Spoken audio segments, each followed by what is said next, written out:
Welcome to Broncos Stadium here on the campus of Vista Murrieta High School. Tonight, the Broncos hosting Murrieta Valley in a rivalry game here in Southern California. And tonight, after coming off of a win a couple of weeks ago, Vista Murrieta trying to build off of their momentum from their first victory of the season. To keep their win streak alive tonight, they're going to have to take down a Murrieta Valley team that ended the Broncos' 8-game win streak in the series last year. So it should be a fun one here tonight at Broncos Stadium. We're going to get things started in just a little bit as the Nighthawks take on the Broncos here from Vista Murrieta High School.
Tonight, we have the Broncos hosting the Murrieta Valley Nighthawks in a rivalry game here in the England Empire. Hi everybody, Eric Pessalano along with you here tonight. We are live on the Facebook Live page for Vista Murrieta High School and also YouTube as well. I want to welcome you to this rivalry game here in the 2017 season. So, we'll take a look at these two teams. It's always been a rivalry. Vista Murrieta won 8 games in a row in this series up until 364 days ago when Murrieta Valley finally got one up on the scoreboard and ended the streak. So now it's up to the Broncos to come out here tonight and get the job done against the Nighthawks in this year's Southwestern League opener. It should be a fun one here tonight. There's going to be a lot of action down on the field as the pomp and circumstance continues.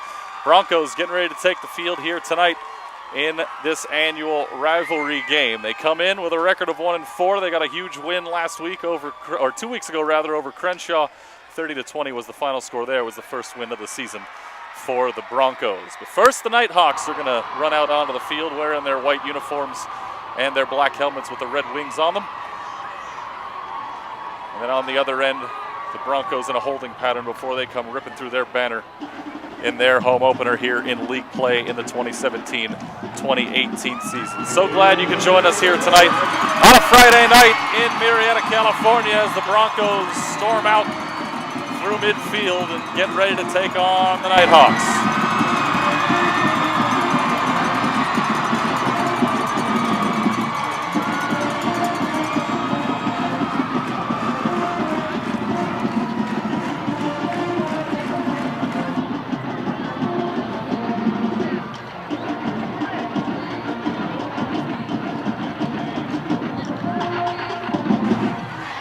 That for a long period of time was dominated by the team in navy and gold.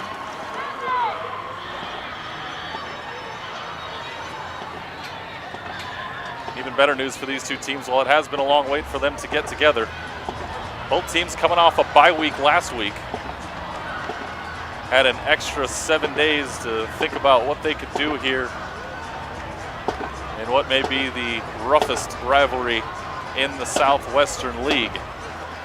Murrieta Mesa leads the way in the Southwestern League outside of league play. They went 5-0 to start the year. Chaparral's at 4-1. And you got the Nighthawks, then Great Oak, Vista Murrieta, Temecula Valley to round out the league. So Vista's going to get the ball first here as Murrieta Valley will kick off from their own 40. They're going right to left on your internet browser.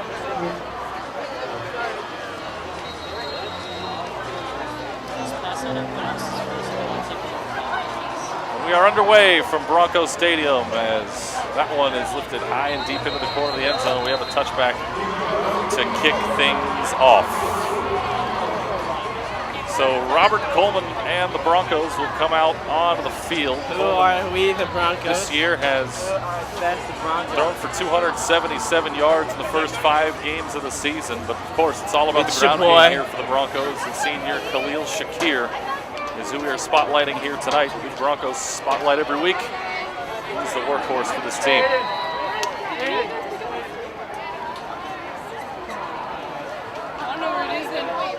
The Broncos start at their own 20-yard line, right in between the hash marks, of course, to get things going here.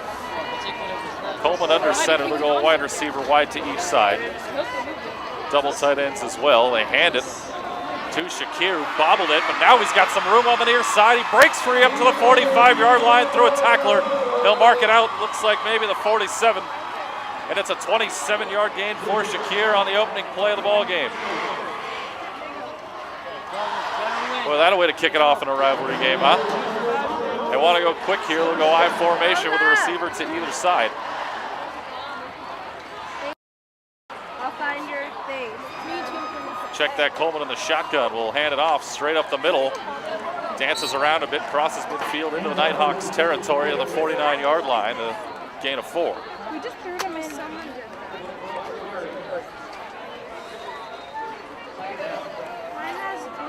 Last week, or 2 weeks ago rather, Shakir had 102 yards on the ground in the victory over Crenshaw.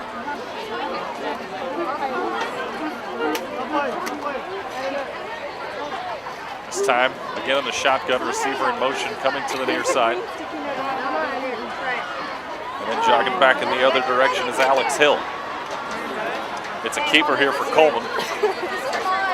On the fake. And he'll take it down to the 45-yard line. He's going to set up a 3rd down and about 2. After another gain of 4.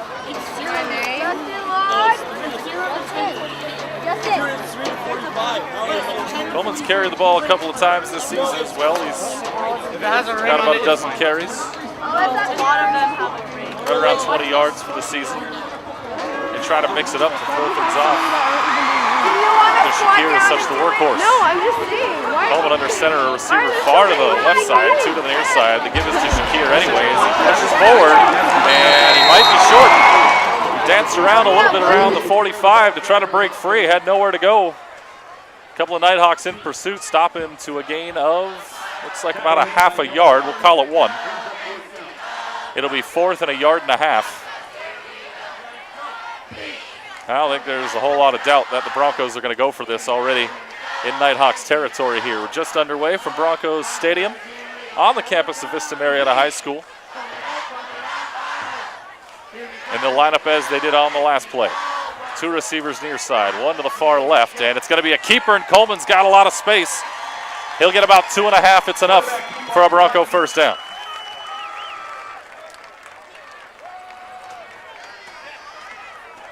Yardage on the play for enough for Broncos. 1st down. It's a gain of 3, and the Broncos reset.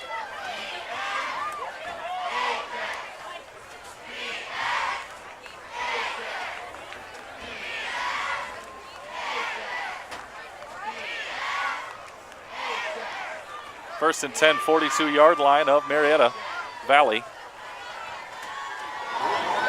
time the offset I formation. They'll fake the handoff to Shakir. Coleman running back at his own 40, trying to dance around some defenders. He spins away, has some room over on the far side. Wide open in the middle of the field is Miles Martin, who's down the sideline. He stayed in, and it's a touchdown for the Broncos. Take that back. That is Shakir who caught it over on that far side and tiptoed. Somehow kept his feet in bounds on that far side, and the Broncos off to the early lead. A 42-yard touchdown reception I think you could say equally the work on that play, 50% done by Coleman to avoid the rush, and another 50 by Shakir to avoid some tacklers. And a race down the sideline for 6.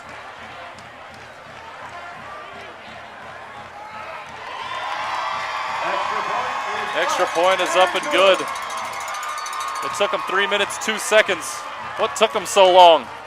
As they go 6 plays in that much time to get the first 7 against their rivals from across town.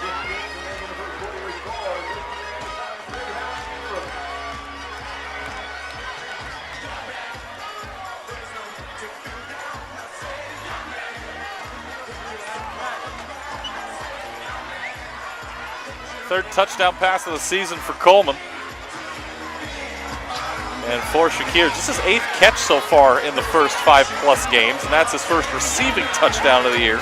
He's really been able to do it all here for the Broncos. Kicking off for the Broncos.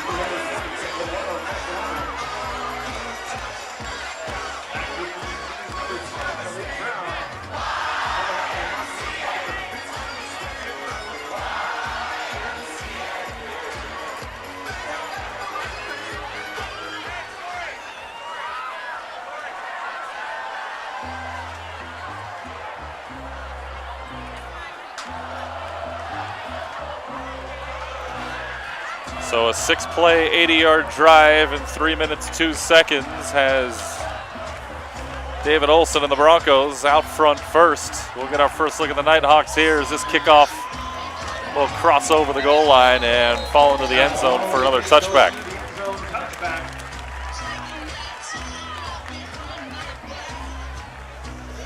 So with that, we get to see this Murrieta Valley Nighthawks offense, which so far this season has put up 191 points. It's good for 3rd in the Southwestern League outside of league play so far this season.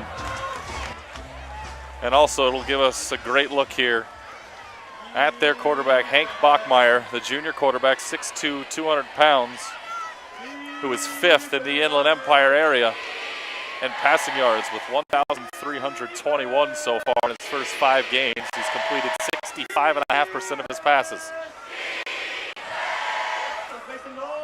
Start off with a back to his left. Racing over to the far side and running out of bounds, looks like behind the line of scrimmage, is Bachmeyer, and that's going to go down as a loss of 3 on the play.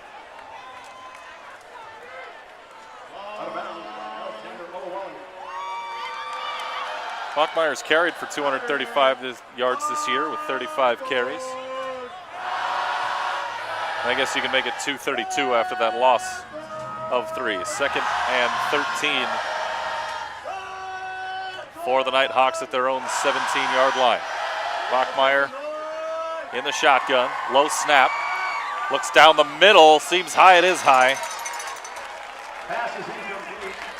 And that one is fired high up over the top of Marquise Spiker. We're going to talk a lot about him tonight, but first off, we got a flag on the field here. And it looks like it's against the Broncos.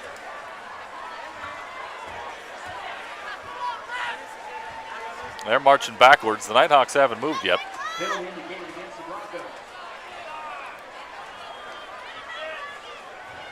Now they're going to put the ball all the way up to the 31-yard line, so that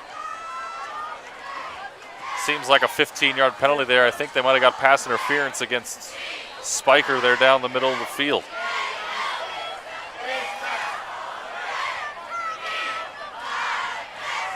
So the first penalty of the game goes against the Broncos, a first down for the Nighthawks, their own 32.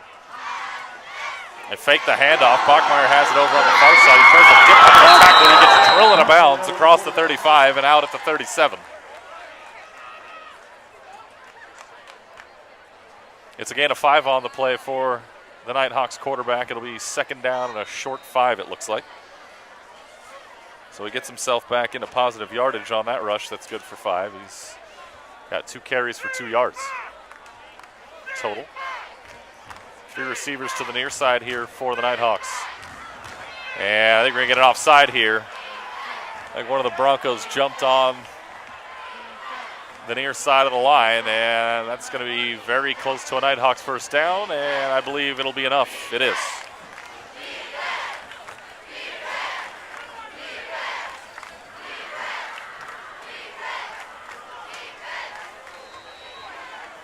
So a couple of penalties that have resulted in first downs here for the Broncos defense early on in this first quarter.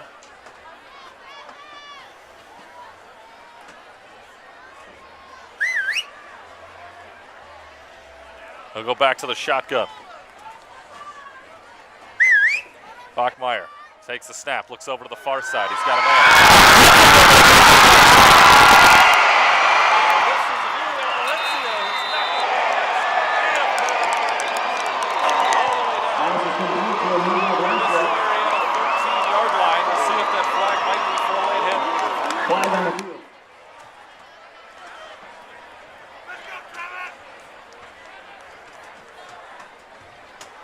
It's a 45-yard gain for Valencia.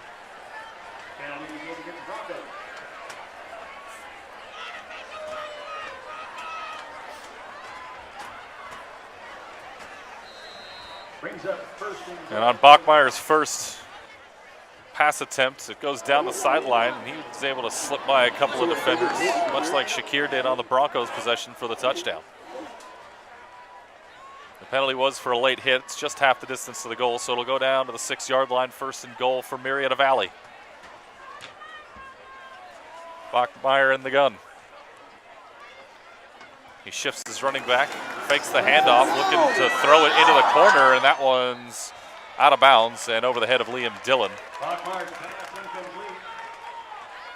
Probably the smart thing to do there with a couple of navy blue jerseys bearing down on it.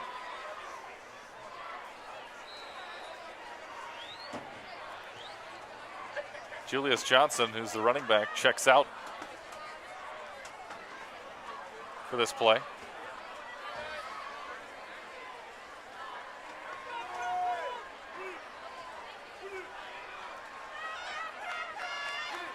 They line up in the pistol formation with 3 wide receivers here to the near side and 1 over by the Nighthawks sideline. Back to pass. Oh, Bachmeier's drilled. The ball is loose.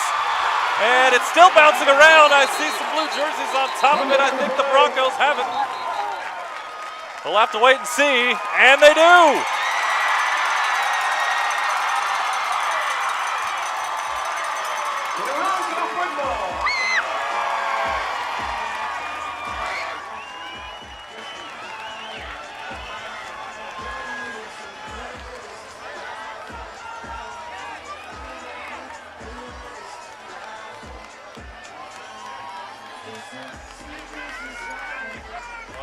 Hit. Bachmeier left hung out to dry. Didn't see the pressure coming from the backside. He loses the ball. And the Broncos will take over at their own 20-yard line, similar to where they started their opening touchdown drive possession.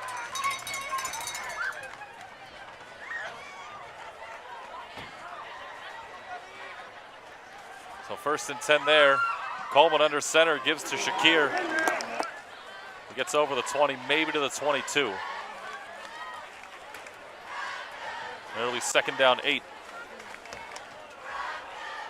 4 carries, 33 yards for Shakir. Remember, his touchdown was a reception touchdown. He's got 75 all-purpose yards so far.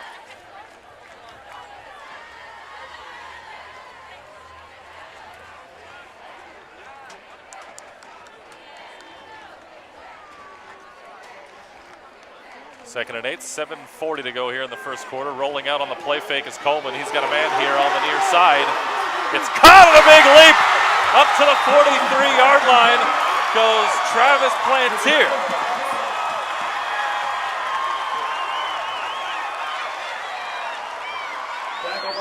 Again at 21 for Plantier. Coleman's 2 for 2 throwing the ball for 63.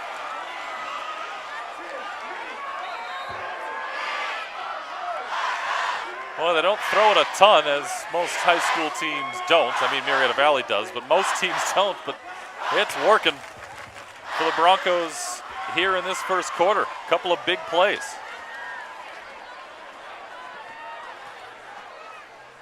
They hand it off again. This one up the middle. And down to the 44-yard line. Back on the play, the number 20, Ryan Hudson. Yardage on the play is enough for the Broncos. Go the Broncos, and that one is good for 13.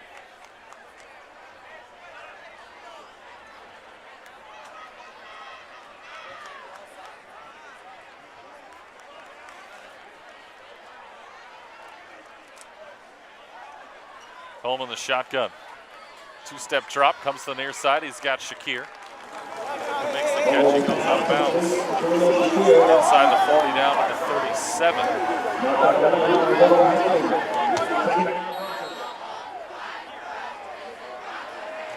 Gain of 7 on the play. Second catch for Shakir, he's got 49 yards.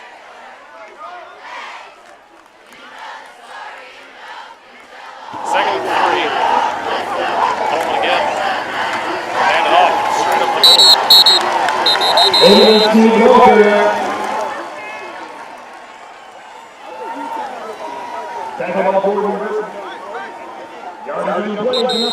middle.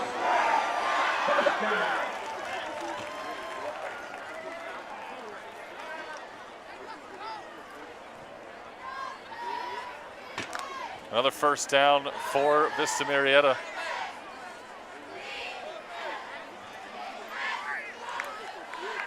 After a gain of 5. Coleman hands it over to the far side. They try to fake the option here on the near side. They give it to Davion Sneed.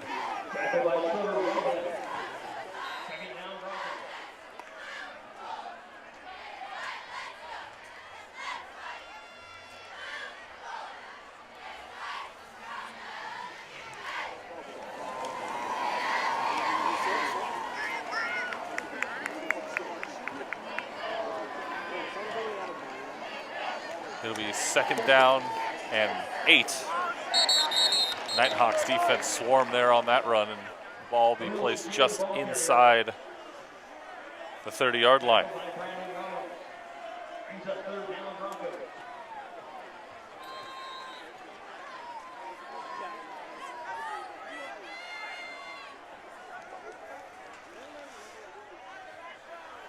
It'll be 3rd and 7. Right at the 30-yard line of Murrieta Valley here for the Broncos. They'll go a couple of receivers here to the near side, one to the far side. And again, in the shotgun formation is Coleman with Shakir standing to his right. They fake the handoff there, throw it out in the flat, and that one is in and out of the hands of Adrian Ailman.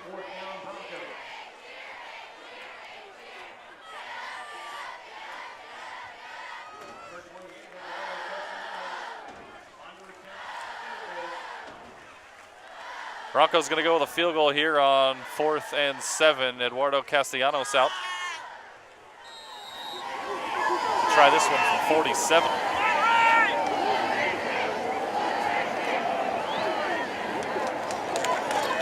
The hold is down and the kick is blocked. Boy, a couple of Nighthawks got in there. There were at least 3 white jerseys from what I could see, and somebody got a hand on there and knocked it all the way down to the goal line, and it'll be Murrieta Valley, who's probably feeling good about themselves, coming away with a stop that time and keep this thing at 7-0. 5 minutes to go. First quarter here at Broncos Stadium. Vista Murrieta leads Murrieta Valley 7-0 in the Southwestern League opener here in the 2017-2018 season.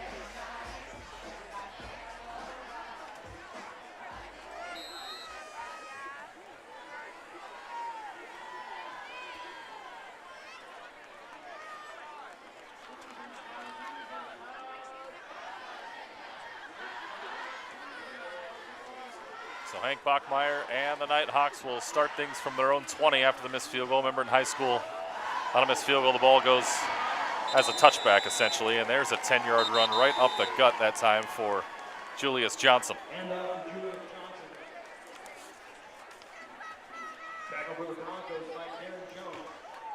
We'll give him 12 on the carry, his first of the game. Johnson, the second leading rusher coming into the game for the Nighthawks with 378 yards on 67 carries. Does have 3 touchdowns on the ground this year. And the Broncos jump offside again. Looks like they're mistiming the snap a little bit. And another free 5 here for the Nighthawks.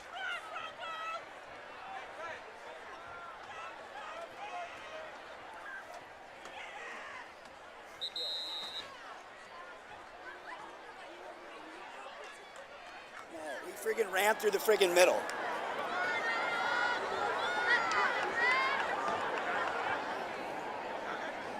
Shotgun again here for Bachmeyer. He'll hand it off. Johnson up the middle. An arm tackle that he nearly escaped from, ended up bringing him down. The whistle actually was blown before he went down to the ground. I think they said forward progress was stopped, but it's a gain of 6 and a first down for the Nighthawks again. Couple of nice carries by Johnson here to start this drive. Both teams moving the ball pretty effectively here in this first quarter. Sure, the Nighthawks have had the aid of a couple of Broncos penalties, but in all honesty, it's only pretty much totaled 21 yards worth of penalties.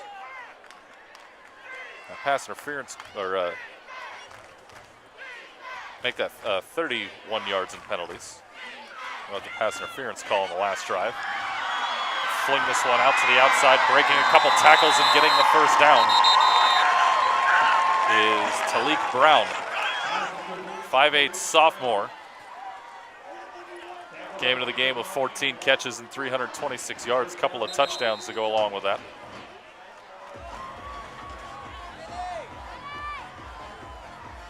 So that one is good for about 12.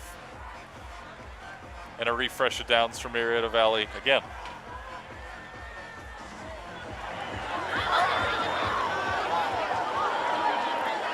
Bachmeyer in the shotgun.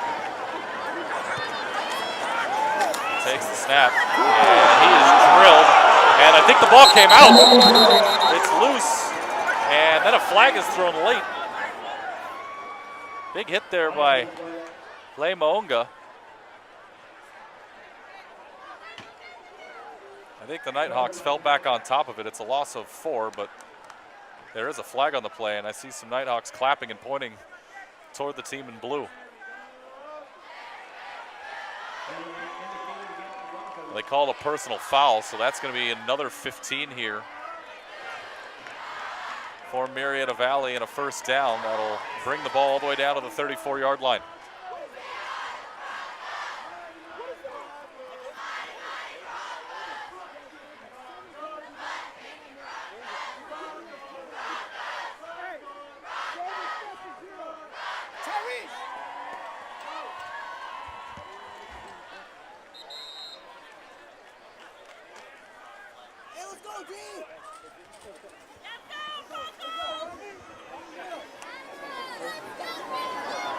First and 10, 34-yard line for the Nighthawks. Again, Bachmeyer in the shotgun. He was sacked for a loss of 4. Technically, he keeps the ball here as he pulls it back. He's got nothing but daylight to the 10 to the 5 touchdown, Murrieta Valley.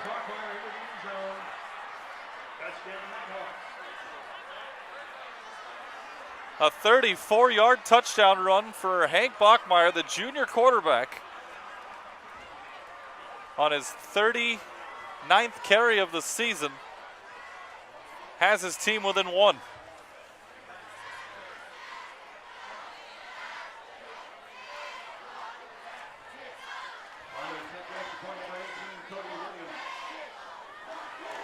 Cody Williams, senior kicker, out to try to even this thing up at 7. The kick is up. And it is good. So 2:46 to go, first quarter. This thing's all tied up at 7 between Vista Murrieta and Murrieta Valley. Hey everyone, college and career kickoff is next Wednesday, October 11th. This day will be important for your future Broncos. Murrieta is a unique and caring community where our interest in you doing well extends beyond your senior year. Getting from today to 5 years from now is challenging and takes support and experts. On Wednesday, that support and expertise will be in place for you to navigate your future. And it all will take place here on the Vista Murrieta High School campus. Whether you plan to go to a 4-year university, 2-year community college, the military, or simply graduate from high school to enter the workforce, this day will be incredibly valuable to you and your endeavors. Parents, your students will participate in one or more of the following activities depending on their year in school as well as their interests. The PSAT, completing Common App or college applications, taking career college guidance assessments, listening to workforce presenters for career certifications, discovering financial aid and FAFSA information, or enlisting with military recruiters. Make the most of this opportunity as your post-high school plans take shape. We look forward to seeing you on Wednesday, October the 11th. Kickoff goes out of bounds, out of the back of the end zone there for Murrieta Valley, and the Broncos will take over at their 20-yard line where each of their first 3 possessions have begun. This time the game back to even where they started the game.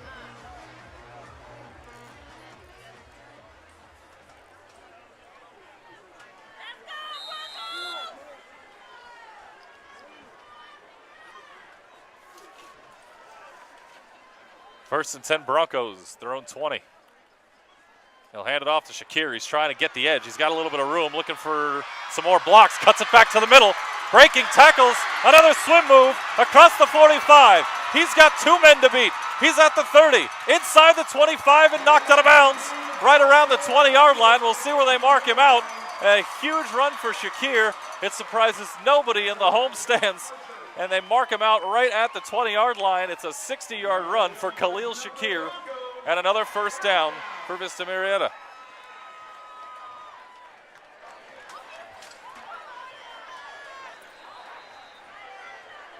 "93 yards on the ground on 5 carries for Khalil Shakir here in the first quarter, and we're just getting down around the 2-minute mark. He has scored a touchdown, but it was on a reception. So strange territory for him in that regard, I guess. They fake the handoff here. Coleman's got it. Sidesteps a diving Nighthawk. Runs back here to the near side after dropping back. There looks like there's a flag down. Throw toward the end zone is incomplete. It falls short of the goal line. Our head referee tonight calls holding against the Broncos. First offensive penalty of the night for Vista Murrieta.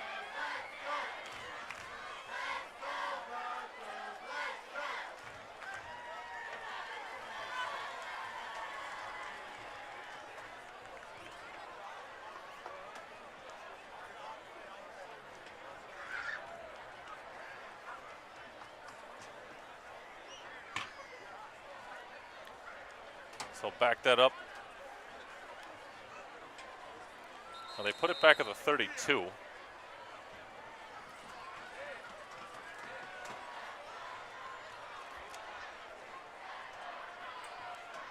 I thought the call was holding, but it goes to the 32. It's a backup of 12 yards.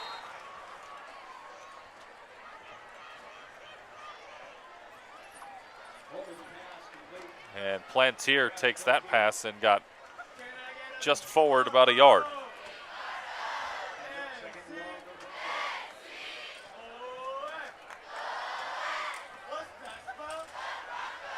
Coleman 4 for 5 on the night after that completion for 71 yards. It's the second catch for Plantier tonight.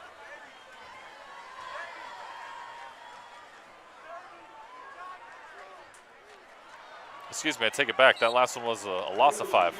Got my line screwed up, my yard line screwed up there for a minute. So this one will go for a gain of 5 to get back to the 31.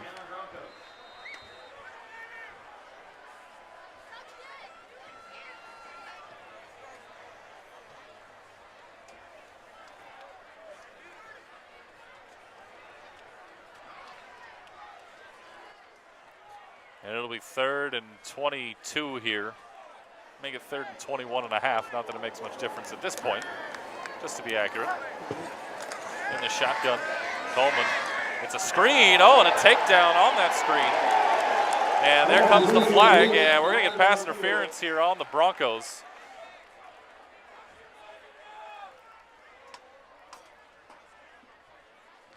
Referees get together to talk about it.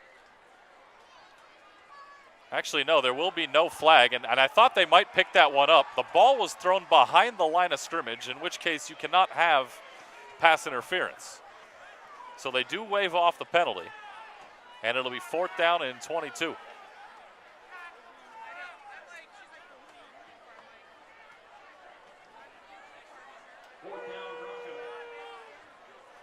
The Broncos coaches are incensed. They're going to try to argue their case, but I think they understand, and now they'll retreat back to the sideline.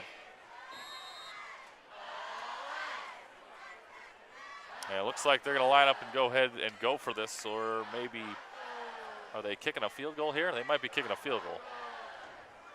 And they are. Castellanos out to attempt this one. His last one from 47 was blocked. This one is going to be from 49 with a half a minute to go in the first quarter. This kick is up, and it is long enough. It's good.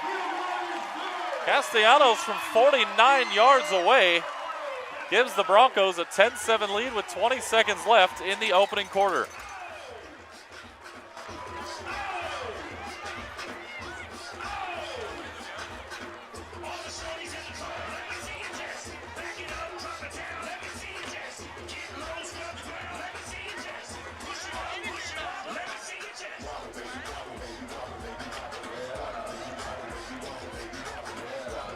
So after getting the first touchdown on the first possession, Broncos miss a field goal on the second, come back out, get in the field goal range again. And Castellanos absolutely drills it from 49. It might have been good from 59. Had quite a bit of leg on that one.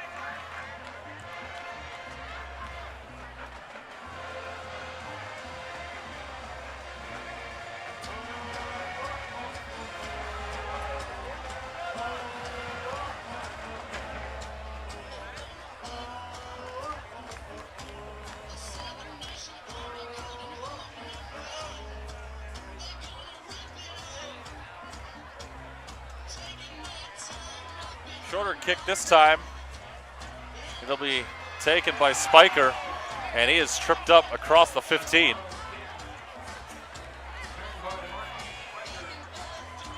And they'll mark him down. Let's see where it goes. They'll give him the 19-yard line after he dove forward after being tripped. So a 19-yard return there, our first actual kick/punt return. I think we have a Bronco down here, right around the 23-yard line.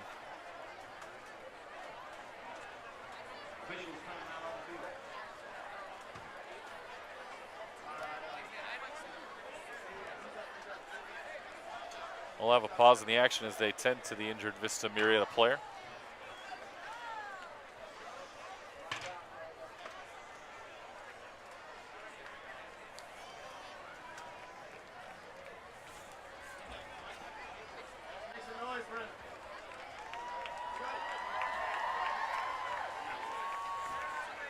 And it looks like that's Penny Masiva, who's going to be helped off. He's not putting a ton of weight on that left leg. So hopefully they'll be able to give him a minute to rest himself up. Maybe have the trainers work on him for a minute. He'll be all right. He'll be able to return later, perhaps. We'll find out. Masiva, 6'1" sophomore, getting in there, involved in the tackle of Spiker on that kick return. Shotgun for Bachmeier. Again, 2 receivers near side, 1 to the far side. It's been the formation of choice for most of the evening for both teams. They hand it off up the middle. He gave it to Johnson again, and he's going to have himself about 4 yards on that one. Travis Johnson got in there and was able to make the stop. We've reached the end of the first quarter here at Vista Murrieta High School. The Broncos lead it 10-7 over Murrieta Valley as you're watching Vista Murrieta High School Broncos football right here on Facebook Live and YouTube. I'm Pat Kelly, Superintendent of Schools for Murrieta Valley Unified School District.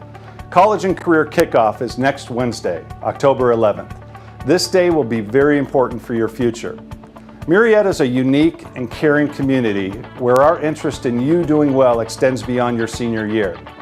Getting from today to 5 years from now is challenging, and it takes support and experts. On Wednesday, that support and expertise will be in place for you at your school to navigate your future. Whether you plan to go to a 4-year university, a 2-year community college, the military, or enter the workforce, this day will be incredibly valuable. Students will participate in some of the following activities depending on their year in school and interests: the PSAT, completing your Common App or college applications, career college guidance assessments, workforce presenters will be here for career certification information, financial aid and FAFSA completion and information, military recruiters, and many more opportunities. I encourage you to make the most of this opportunity on this day as your post-high school plans take shape. Good luck. And welcome back here to Vista Murrieta Broncos football on Facebook Live and YouTube. Eric Pesolano along with you for the ride here tonight at Vista Murrieta High. That run up the middle there on that second down play for the Nighthawks is good for about 4 yards. It'll be 3rd and 3 coming up here for the Nighthawks after the rush by Julius Johnson. Johnson's got 4 carries here early on for 26 yards between the first quarter and that first play here of the second.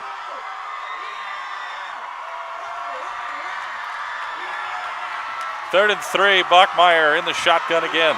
2 receivers to either side, and running up the sideline was the Nighthawks coaching staff trying to get that timeout taken, and they got it. There was total confusion because why? Yeah, they couldn't hear each other. Their coach had to call a timeout. Looked like they had a little bit of trouble lining up there, and maybe were confused about where to set themselves up, and that's what led to the timeout. Big 3rd and 3 coming up here for the Nighthawks, their own 26-yard line.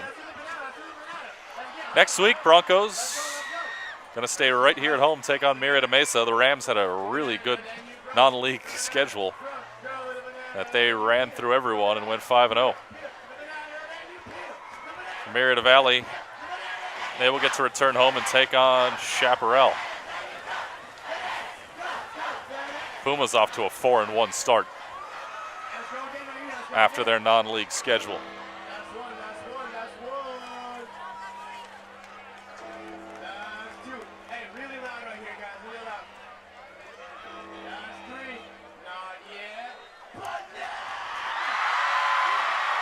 Back out of the timeout, 2 receivers to either side here for the Nighthawks. They send a receiver in motion. Bachmeyer takes the snap. Here comes the rush. It's thrown to the outside, and it's in and out of the hands of Marquise Spiker.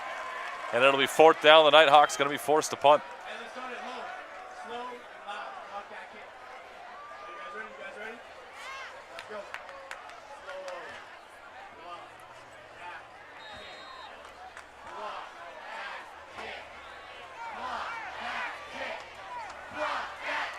Only the 3rd pass attempt of the game for Murrieta Valley. It's on a punt here for the Nighthawks. This is a wobbly kick that's going over toward the Broncos gunner on that far side, and the ball hit him in the leg. The Nighthawks recover. We got a flag down on the near side as well. But for the moment, the Nighthawks recover.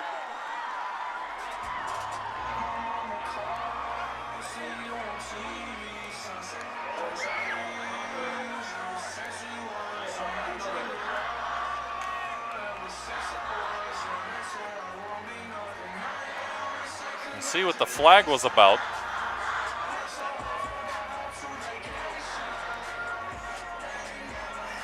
The ball was recovered at the 48-yard line of Vista Murrieta. I didn't see the call. I guess there was no flag on the play, or if there was, it was declined. And the Nighthawks get a huge break here and take over at the Bronco 48. Bachmeyer fakes the handoff. He's looking long. He's looking for Spiker. Look at this throw down the sideline.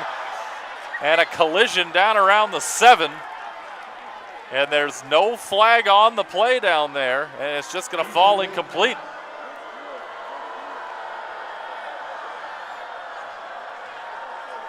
Bachmeyer looks stunned back around midfield when his teammates were coming back to the line of scrimmage. So it'll just be 2nd down and 10.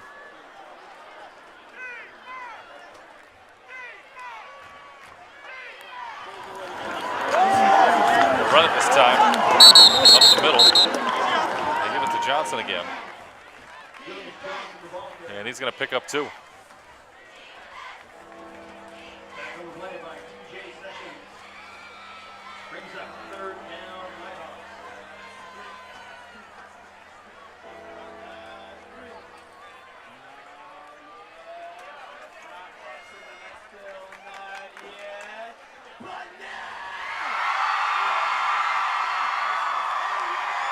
Third and 8 for the Nighthawks. Bachmeyer just gets it away, but the pressure forced him to put too much on it, and it'll be another 4th down coming up here for the Nighthawks. Decision time once again for George Wilson in Murrieta Valley. Do you punt it or you try to go for it? How do you trust your defense, or how much do you trust your defense, I should say? And we have an injured Bronco down on the field.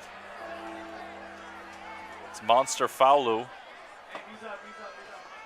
a 6'1" senior defensive end, who's sitting right on the Bronco at midfield. He's going to be helped up immediately.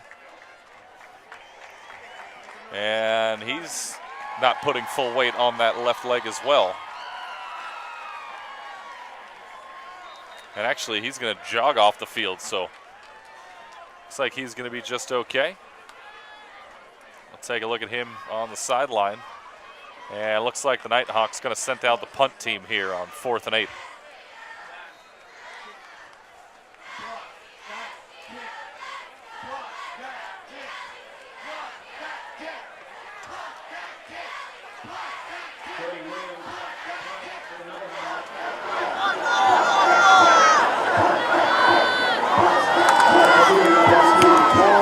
Williams to punt. And Broncos looking out for it again as it takes a bounce inside the 10-yard line. Nice punt by Williams. They'll mark it out at the 8. And it'll be the worst starting field position of the night for Vista Murrieta. They'll take over with 10:06 to go here in the 2nd quarter.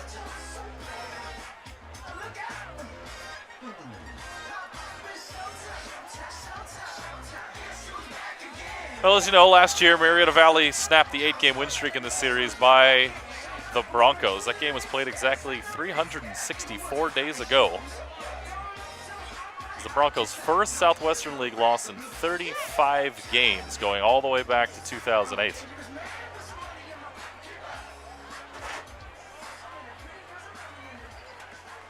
We'll start with a run here. Shakir carries over his left guard across the 10 up to the 14-yard line. We gain a 6. 7th carry of the night for Shakir already. He's over 100 yards with that one. He's at 104. So back-to-back 100-yard rush games. Rita, listen to me. Go over this part. Hey. Under center again. Now They'll go hand it under. off to the side. Shakir looking Go for somewhere under. to go. The hole never opened up. That never seemed to be a problem. Khalil for him Shakir, tonight. the Looks ball like he's carrier. going to lose a yard. I might say it's no gain on the play. Looks like that's where it'll be. Back on the play by 3rd Trevor and Whitehead. 4.5 coming up here. 3rd for down, Vista Broncos. Murrieta. Right now? No. Not right now. They're ready. I'll just have to let them know.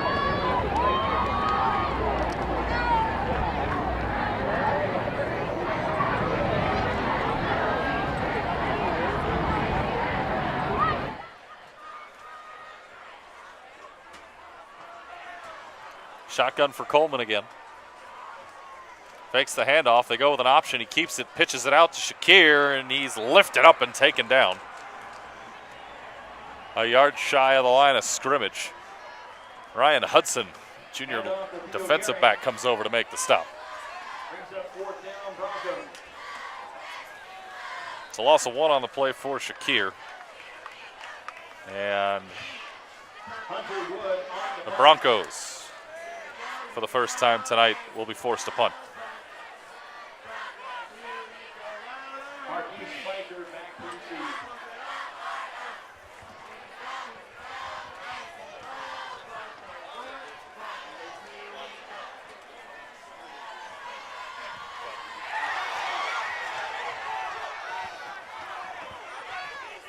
And that ball may have touched somebody over there on the 50-yard line. We're not sure. They'll sort that all out. But in the meantime, let's go down to Frida Aguayo, who's down with one of the cheerleaders. All right, I'm here with these lovely cheerleaders today. Okay, Cass, what is this for? Like, why is there a bunch of little girls here? It's a youth clinic that we do every year around this time of year to just have girls from the age of kindergarten to 6th, 7th grade, and they get to cheer with us at a football game. And I don't know, how are you liking it so far? Good. Do you like it? Yeah. What's your favorite part of this? I don't know. Are you excited to perform? Yeah. Okay, that's about it for you. Okay. Thank you. Ready? Let's dance. Thank you, Frida. And thank you, cheer squad down there on the sideline. We get back to play here, 41 at the 41-yard line. The Nighthawks will take over after that huge bounce. Took the ball deep into Bronco territory. Johnson breaks free here up the middle for a gain of 11.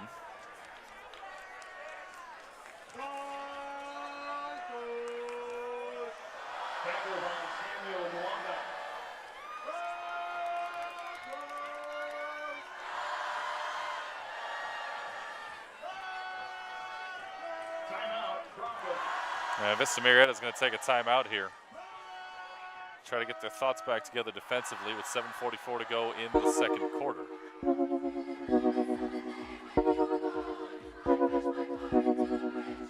Hey, what's going on, guys? Homecoming 2017 is fast approaching, and this year's theme isn't falling short. City of the Stars is based on 4 spectacular cities: London, New York, Paris, and Hollywood. Tickets may be purchased online or at the bookkeeper's window. Remember, if you purchase your tickets early, you can save a lot of money, especially if you have one of these bad boys. Yes, you can save money with an ASB card, so don't look past that amazing opportunity. Speaking of opportunities, guest passes will be due no later than October 11th. One last thing, remember, you will not be admitted into the dance without your student ID card. And don't forget, dress code will be strictly enforced. We'll see you October 14th at Homecoming.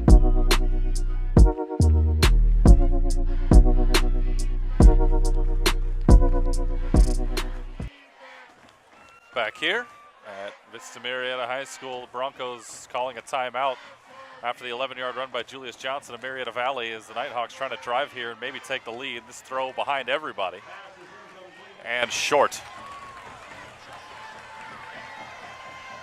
That one was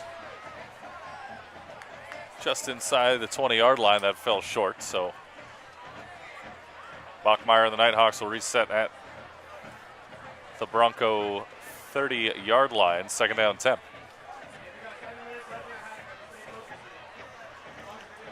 Bachmeyer just 2 of 5 throwing the ball so far here in the first half.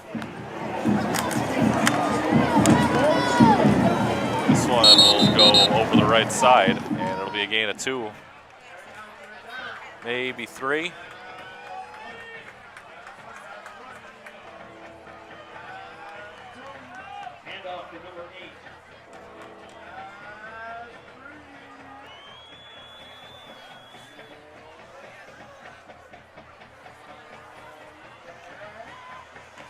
Third and 7 for the Nighthawks. All indications are they'll either kick a field goal or go for it if they can't pick this up. I guess it all depends on the result of this play.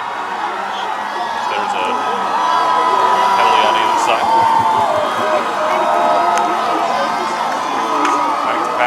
Bachmeyer looking for the corner of the end zone. Spiker, it's over his head. And it falls incomplete. It'll be 4th and 7.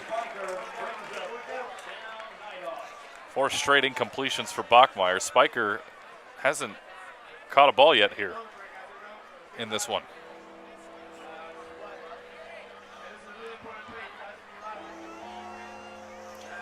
Marquise Spiker, a 6'3" senior. The highlight of this offense, on his way to play for the Washington Huskies next year. I'm sure Huskies head coach Chris Peterson going to love to have him up there in Spokane. Bachmeyer to pass on 4th down. He's got a man down the middle. And that is Spiker, who's got it down to the 7-yard line.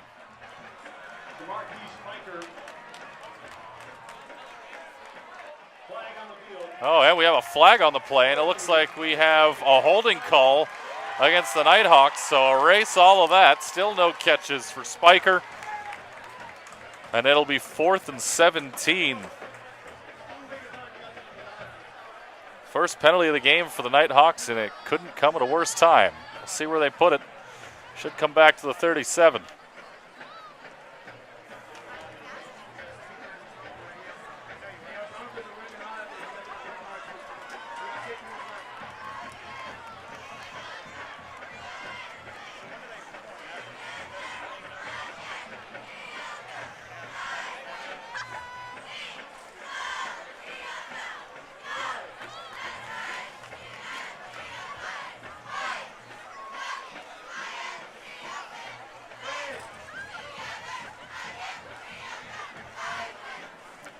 Well, they're going to back this thing up all the way to the 40. Ended up being a 13-yard penalty. Actually, they put it back at the 40, excuse me. So still a 13-yard penalty. Yeah, it looks like Murrieta Valley is just going to elect to kick this one away.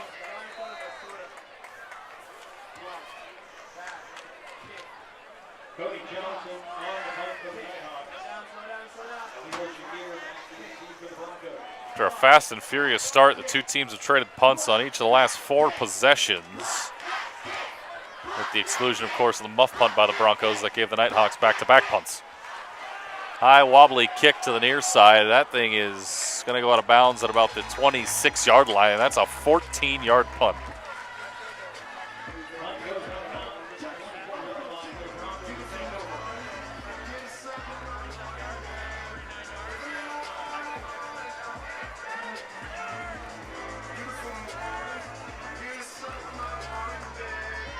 Mark it out at the 24. So make that a 16-yard punt.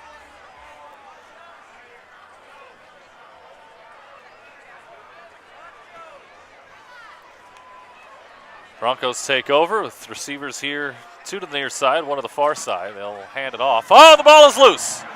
The ball is loose, and Murrieta Valley has it. There was a problem on the exchange.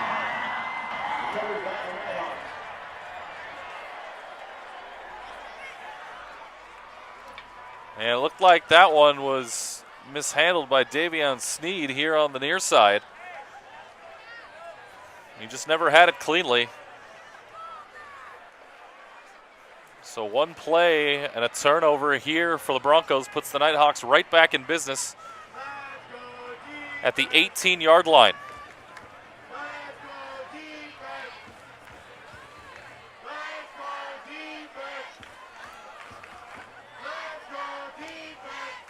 Bachmeyer in the shotgun. And we have whistles again and flags. We might have movement up front. And we do. We'll back it up 5.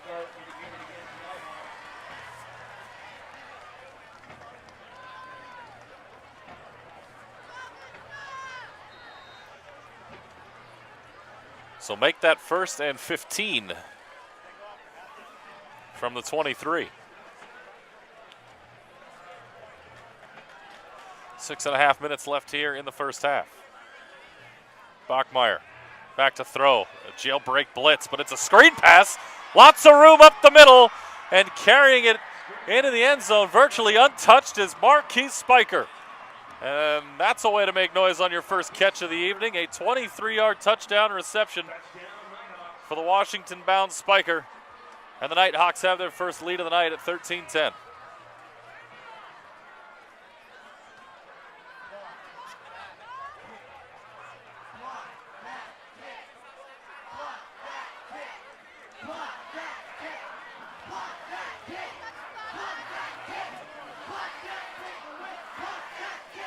Extra point is up, and it is good. 6:24 to go in the first half. Murrieta Valley jumps on top of Vista Murrieta 14-10 as you're watching Vista Murrieta High School football here on Facebook Live and YouTube. Eric Pesolano along with you here from Vista Murrieta High School in Murrieta, California. A rivalry game tonight between these two teams, opening up Southwestern League play here in the 2017 season. Broncos coming off their first win of the year 2 weeks ago against Crenshaw. Nighthawks had a bye week last week as well. They run through the gamut of the last couple of weeks. They beat Oaks Christian 38-20 a couple of weeks ago. The Lions, the much renowned Lions here in Southern California, taking a hit at the hands of the Nighthawks. Week before that, though, they fell 62-27 at the hand of San Clemente down in South Orange County. Of course, current USC quarterback Sam Darnold, a graduate of San Clemente. His Tritons went to work against the Nighthawks 3 weeks ago. A couple of wins against Redlands and Cajon in the second and third games of the year for the Nighthawks, and they had that shocking upset to start the year at the hands of Santiago as that kickoff goes out of the back of the end zone again, and another 20-yard starting yard line for the Broncos on this possession.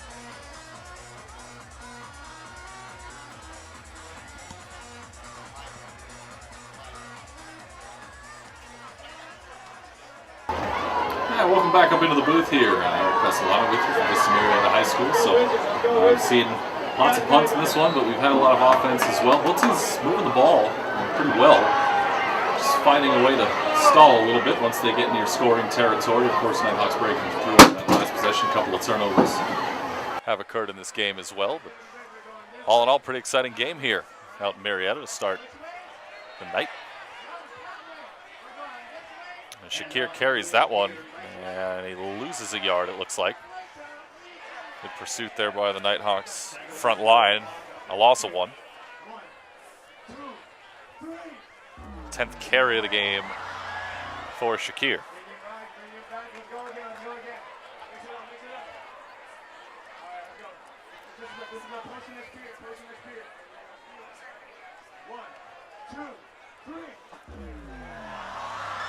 Oh, and another fumbled exchange, and it's going to be Coleman who jumps on top of it and has to cover it up back at his own 10, maybe the 9.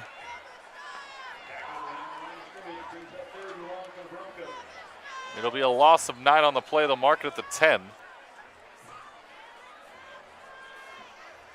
I have to credit that loss to Coleman, who's back into the, or who's in negatives now in rushing. He's got 3 carries for -2 after that.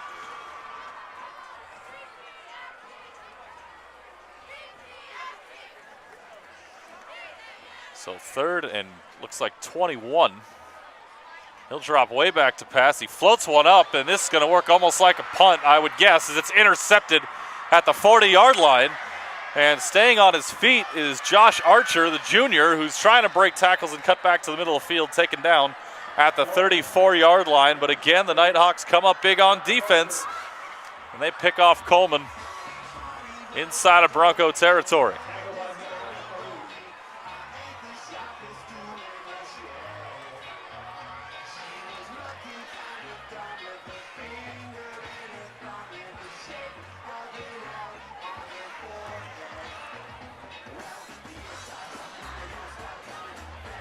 So another turnover here for Vista Murrieta. It's their 3rd after a muff punt, a fumble, and an interception.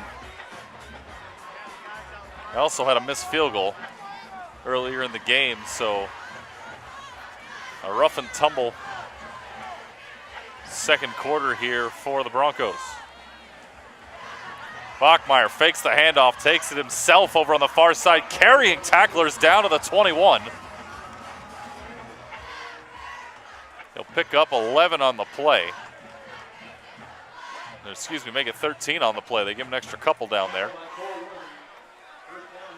And another first down for the Nighthawks.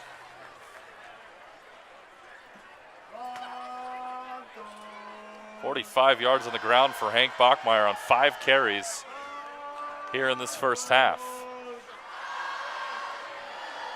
This time he'll hand it off to Julius Johnson, who stood up at the just a couple yards downfield and driven back. They'll give him, looks like 2 on the play. It'll be 2nd and 8.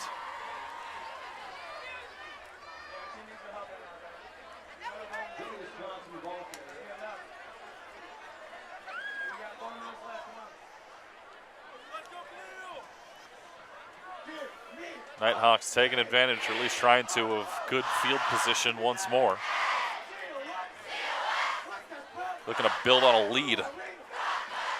They kept it close after they had mistakes of their own early in this one, but now benefiting from a few stops. Thrown out in the flat. Getting drilled over on that far sideline, as it looks like there's a flag down. The ball caught over there by Talik Brown. It's a gain of 6. We'll see what the penalty is. Oh, maybe there wasn't. Well, the referees must have just dropped this flag over there. And 6 yards on the catch by Brown. Bachmeier now 4 of 8 on the evening for 86 yards and a touchdown. 3rd and 2. Johnson taken down right at the point of attack and right at the sticks. We also have a flag here on the near side. I think we're going to have a face mask here against the Broncos, so even if the first down was not picked up by Johnson, it was going to be a first down anyway. For Murrieta Valley, it'll be half the distance, so that ball's going to go down to the 7-yard line, it looks like.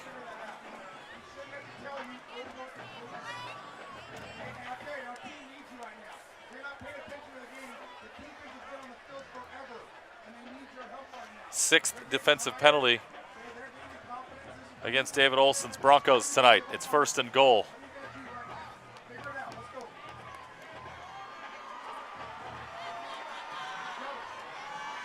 Put the ball at the 9. They called it a 5-yard face mask instead of the personal foul variety. They hand it off, and Johnson picks up a couple. He'll go down to the 6. It's a gain of 3.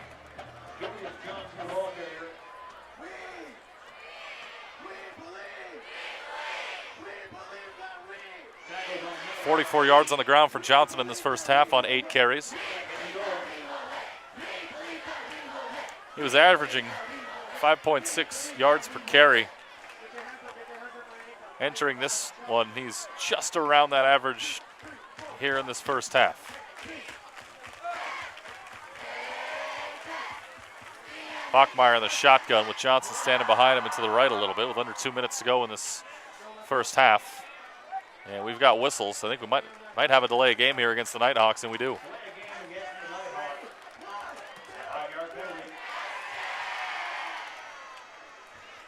Three penalties on the Murrieta Valley offense tonight for 20 yards in total.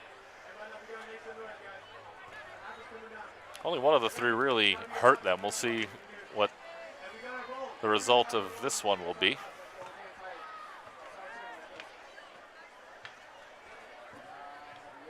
Both teams with 2 timeouts left here as we're under 2 minutes to go in the opening half.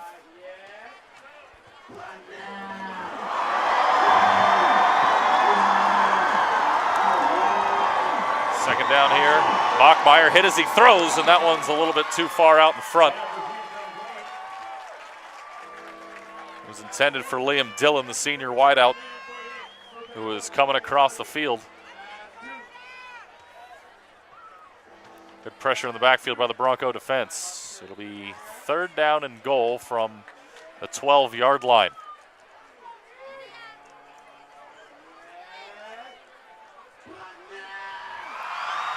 Nighthawks hoping to cap off with a touchdown here, of course, but they do get the ball to start the second half, so that would prove even bigger as Johnson's up the middle, virtually untouched. He's in for 6.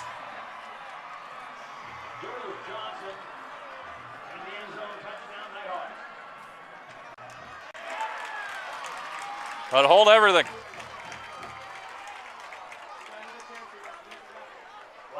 There's a flag down. And I think this one might be coming back, and it looks like it is.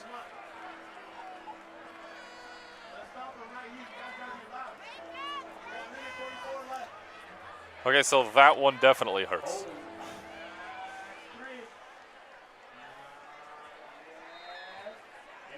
It's all the way back at the 20. It'll be 3rd and goal from the fringe of the red zone. Bachmeyer. He'll hand it off, but more whistles. We have a timeout here taken by Murrieta Valley. Nope, it's taken by Vista Murrieta. The linesman pointed the wrong way, and the referee corrected him. So it's taken by the Broncos with 1:42 left in this first half.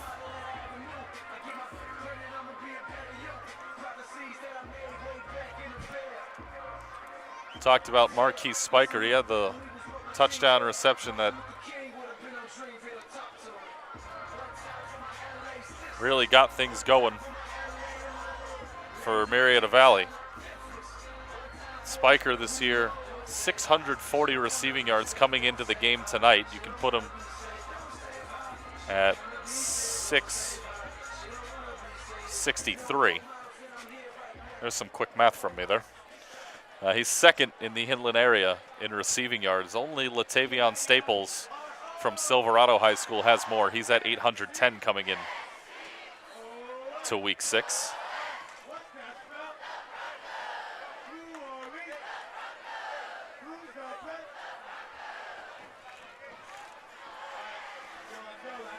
Out of the timeout, the Nighthawks probably going to look for Spiker here. They need 20 on 3rd and goal from the 20.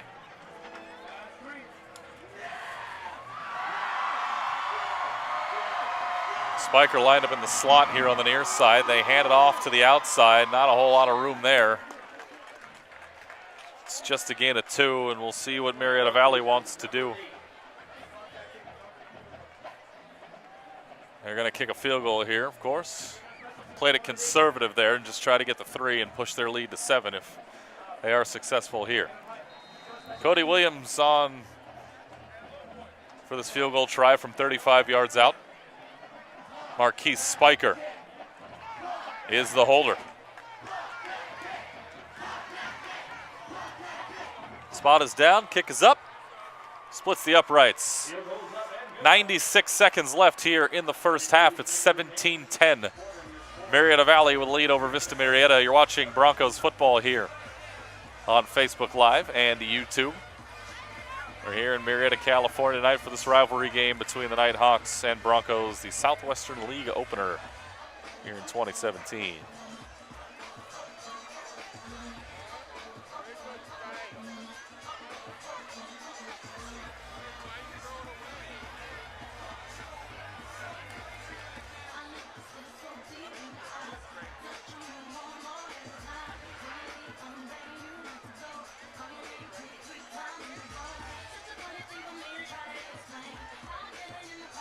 So the interception comes back to haunt the Nighthawks, or excuse me, the Broncos, as Murrieta Valley puts on another 3. But I think that's the good news for the Broncos, is it was only 3. It wasn't 7. Remember a 20-yard or 12-yard touchdown run by Julius Johnson on 3rd and goal from the 12 was called back on a hold. And they ran the ball to the outside for just 2 yards and ended up kicking the field goal. This kickoff goes out of bounds. And with 1:36 to go in the half, see what Vista Murrieta can do here with 1 timeout now.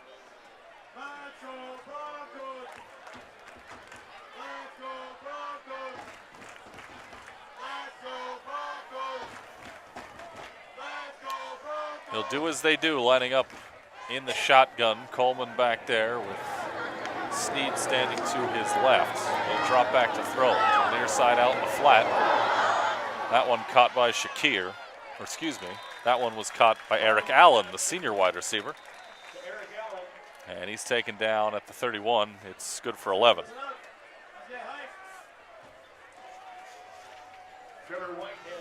Clock stops on a first down. Coleman again. Similar play. That one might have been tipped at the line of scrimmage, and Allen bobbles it and loses it out of bounds. 2nd and 10 here with a minute 20 to go in the half.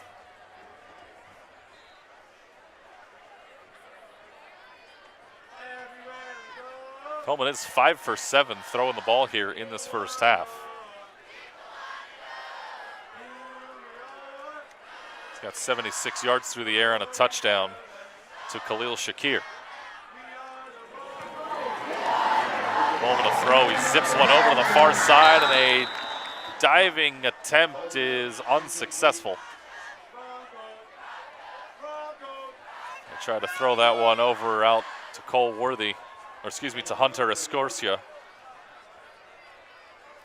who made a great diving attempt but just couldn't come down with it. He, the sophomore wide receiver, at 6'1".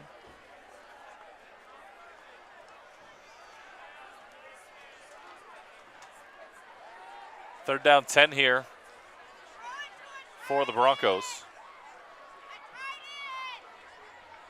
Coleman to throw. Looks to the near side. He's got a man open at Shakir. He's got it. He's out of bounds. He's got a first down as well.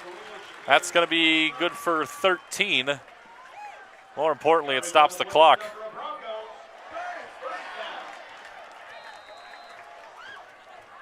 Shakir's third catch.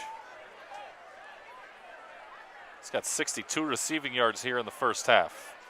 Put the ball at the 44. They give him an extra yard. A minute 10 to go. Coleman dropped the snap, picks it back up, fires it. He's got 2 men down there. It's intercepted. Spiker, who is back there on defense during this 2-minute drill for the Broncos, is able to step in front of 2 Bronco receivers and bring it to the 39-yard line with a minute 3 to go and 2 timeouts here for the Nighthawks. It's Bronco time. It's Bronco time. It's Bronco time. It's Bronco time. Well, come on, say it with me. It's Bronco time. It's Bronco time. It's Bronco time. It's Bronco time. So Murrieta Valley going to try to tack on some more points here with plenty of time to do so. A little bit over a minute. They lead by 7.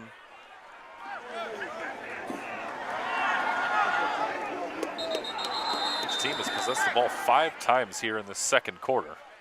Going back and forth, and we have another timeout on the field. It's taken by the Nighthawks.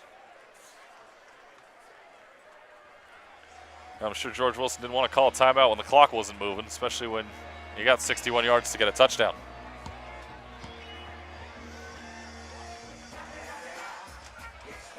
So they'll talk things over on the sideline.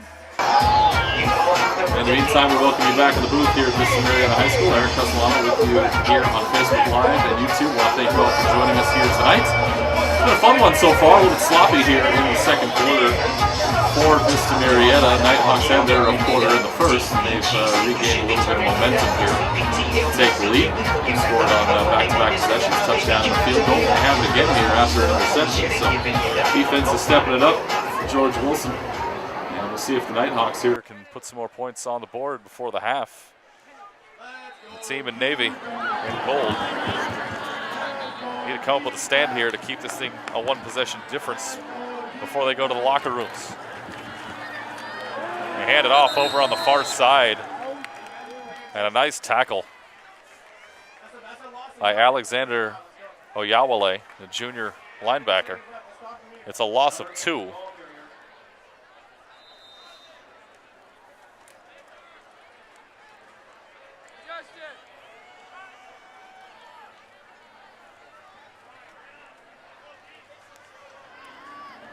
Clock's still ticking, 34 seconds to go. Nighthawks don't appear to be in any type of hurry. I guess it'll all depend on the result of this play. It's 2nd and 12. They hand it off again, and they get it across the 40-yard line up to the 42. And I don't see any hustle here. They might just let the half end. 10 seconds and counting here. Hank Bachmeyer and no rush to get a snap off, and I think that's going to do it for the opening half.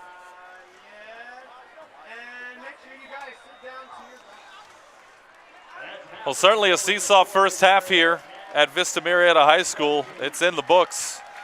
Nighthawks going to go to the locker room with a 17-10 lead over the Broncos as you're watching Vista Murrieta High School football here on Facebook Live and YouTube. Some turnovers by Vista Murrieta in that second quarter. A few punts as well. And they just really weren't able to get a sustained drive going. The Nighthawks took full advantage. And at the end of 2 quarters have a 7-point lead.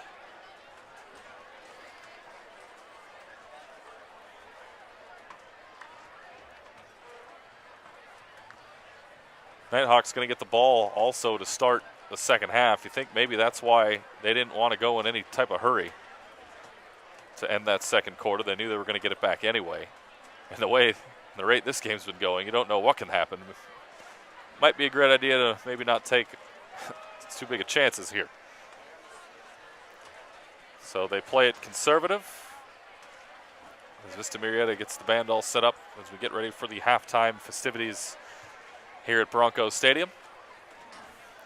Take a look at the rundown of the Broncos' schedule the rest of the way. We talked about them having Murrieta Mesa here at home next week. They'll go to Chaparral on October the 20th, and just before Halloween on the 27th, they'll come back home, take on Temecula Valley. They'll wrap up the year on November 3rd on the road at Great Oak. While half the season is over after non-league, it's league play when things really get crazy. I figure it takes 3 wins to get into the postseason during league play. Now taking the field is your award-winning Vista Murrieta. Sometimes you can get in with that wild card spot. The Golden Alliance is an internationally recognized marching band and is one of the largest marching bands in the state of California. I'm Pat Kelly, Superintendent of Schools for Murrieta Valley Unified School District. College and Career Kickoff is next Wednesday, October 11th. This day will be very important for your future. Murrieta is a unique and caring community where our interest in you doing well extends beyond your senior year. Getting from today to 5 years from now is challenging, and it takes support and experts. On Wednesday, that support and expertise will be in place for you at your school to navigate your future.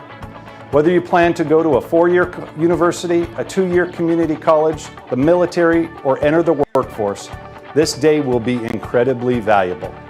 Students will participate in some of the following activities depending on their year in school and interests: the PSAT, completing your Common App or college applications, career college guidance assessments, workforce presenters will be here for career certification information, financial aid and FAFSA completion and information, military recruiters, and many more opportunities.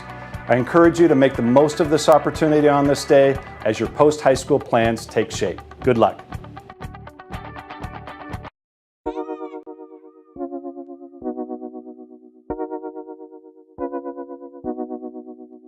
Hey, what's going on, guys? Homecoming 2017 is fast approaching, and this year's theme isn't falling short.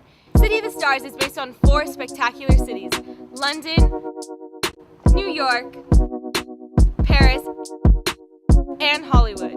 Tickets may be purchased online or at the bookkeeper's window. Remember, if you purchase your tickets early, you can save a lot of money, especially if you have one of these bad boys. Yes, you can save money with an ASB card, so don't look past that amazing opportunity. Speaking of opportunities, guest passes will be due no later than October 11th. One last thing, remember, you will not be admitted into the dance without your student ID card. And don't forget, dress code will be strictly enforced. We'll see you October 14th at Homecoming.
And welcome back to Vista Murrieta High School Broncos football here On Facebook Live and YouTube. I'm Eric Castellato here inside the booth.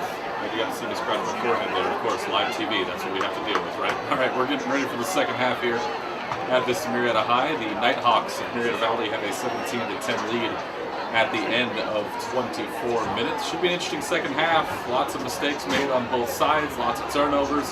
But there were a lot of good things as well, like the blocking up front.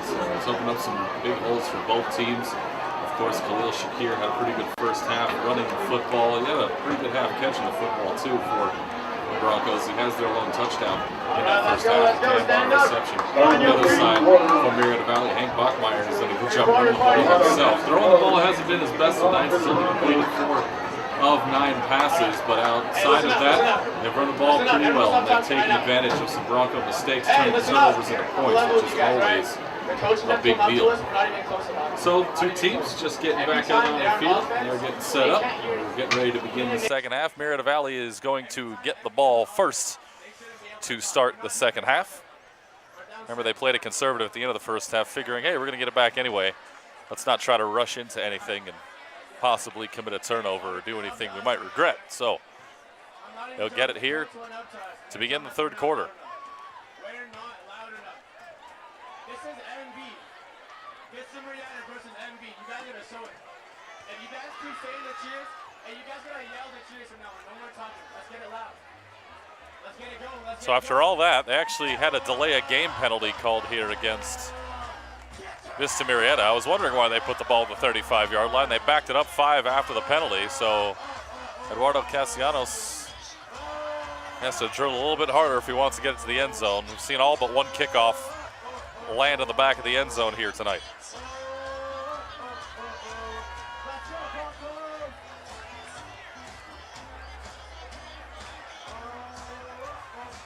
Second half underway. This one is over to that far side. Spiker has it at the 4-yard line. He's looking for a hole, runs through the gap, breaks a couple tackles, has a man to beat.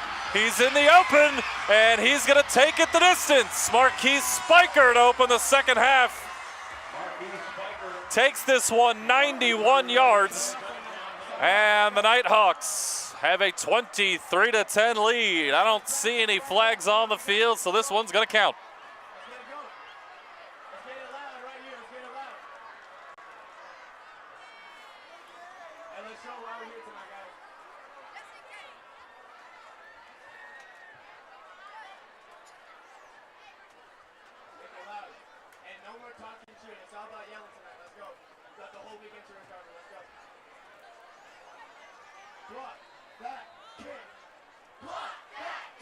Marquise Spiker turning on the Jets as he came up the middle.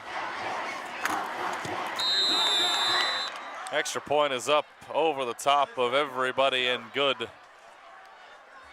13 seconds into the second half. Spiker takes it 91 yards on the kickoff and gives the Nighthawks a 24-10 lead.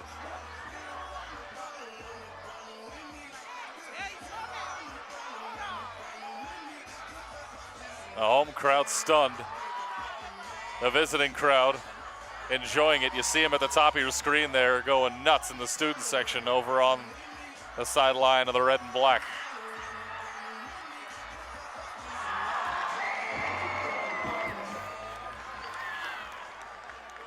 They have filled up the visiting stands here at Vista Murrieta High School, as they always do when they come into Bronco territory. And all of a sudden they look up at the scoreboard, they got a 2-touchdown lead. Williams, after knocking the extra point through, comes back out for the kickoff. Shakir is back to get it at his goal line, and he's not going to be able to touch it.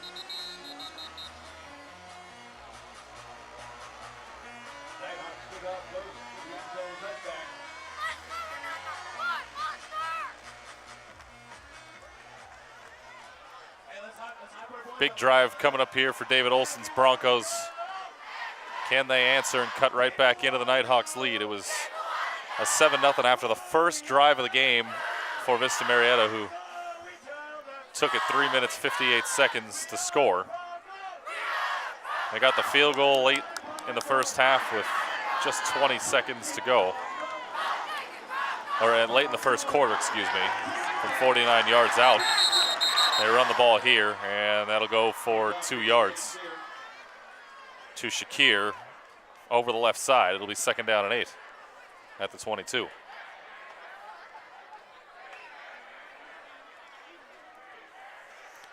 Shakir carried the ball 10 times in that first half for 102 yards. Averaging 10.2 yards per carry. Of course, he had a 60-yard run down the sideline. He'll hand it off again. He cuts back into the middle, tripped up, gets across the 25, and they'll give him the 28-yard line. A gain of 6. Well, that puts him at 110 yards on 12 carries total for the game. It'll be a 3rd and 2 coming up here for the Broncos, their own 28-yard line.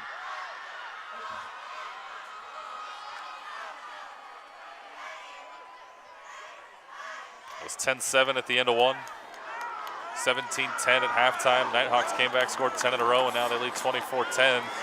And this one, I think, is going to be a little bit short. Snead carries to the 29.5. It'll be 4th down for Vista Murrieta.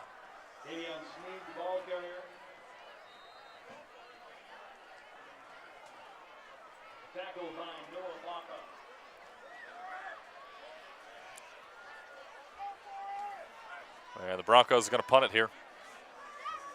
Hunter Wood comes out. See if they kick it here, if they fake this. They are going to kick it away. As Wood kicks it straight up in the air. And this one's just going to creep over midfield. We'll see where it bounces back toward the midfield stripe. It's actually going to end up in Bronco territory. Nope, they're going to mark it out at the 50.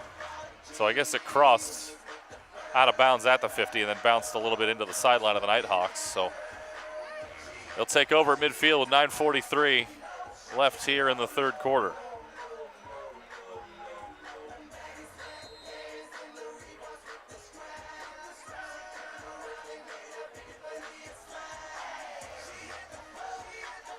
Hank Bachmeyer out in the shotgun.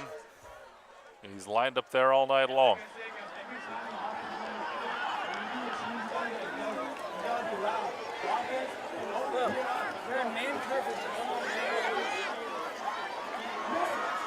Bachmeyer with Johnson standing to his left. 2-step drop out to the flat. That one is caught by Talik Brown. He breaks a couple tackles, gets up to the 40, maybe the 39.5. It's going to be 2nd and less than a yard for the Nighthawks.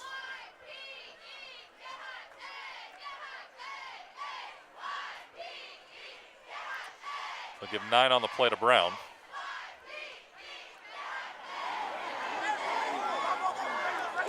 It's his 3rd catch of the game. He's got 27 yards. Bachmeyer, little swing pass out to Spiker, and he's going to get down to the 38. And that'll be a pickup of 4 and enough to move the change for Murrieta Valley. They might give him the 37. They will, so it's a gain of 4.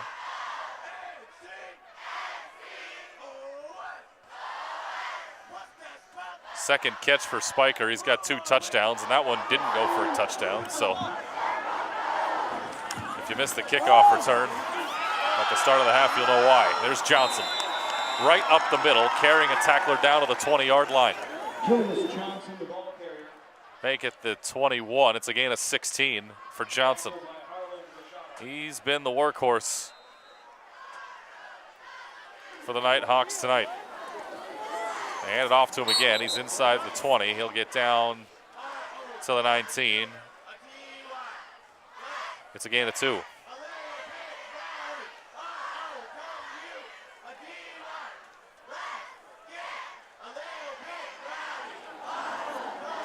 Uh, 62 yards on the ground for Johnson on 11 carries. Bachmeyer fakes it to him, pulls it back to the outside, breaks a tackle, spins around, and gets pulled down at the 15.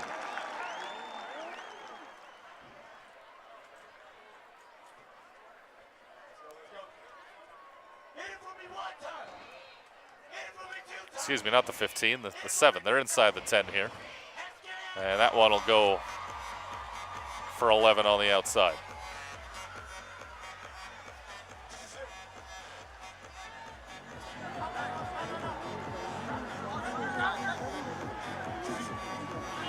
First and goal at the 6.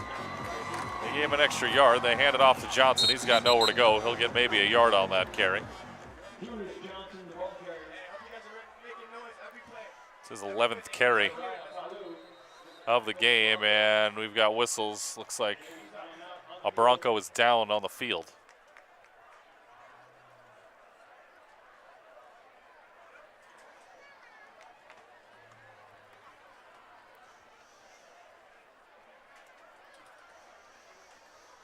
So we'll have an officials timeout here, 7:32 to go in the third quarter. Nighthawks trying to make this thing a 3-possession game if they can score here. And any variety.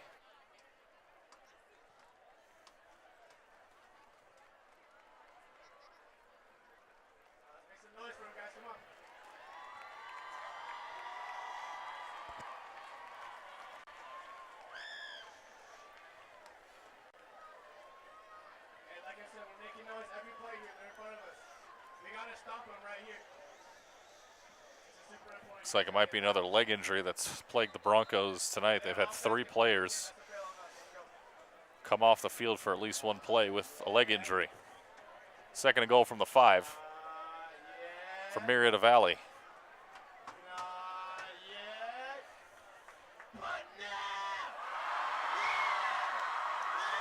Well, they'll run the clock again after the injury, as the last play ended in the middle of the field, of course.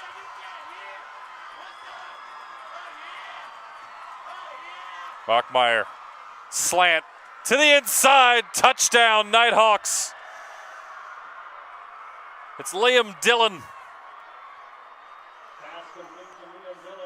And they've broken it open here early in the third quarter, 30-10 with the extra point coming up.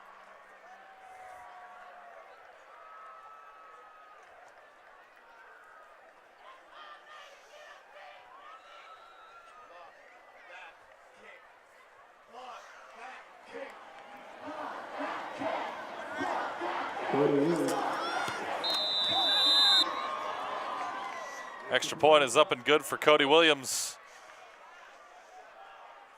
He's been perfect on the night with 4 extra points and a field goal. A 35-yard field goal earlier in the first half, and with 7.25 minutes to go here in the third quarter, Murrieta Valley up 31-10 over Vista Murrieta in the Southwestern League opener. Liam Dillon, a 5-yard touchdown catch to break things open a little bit here for the Nighthawks.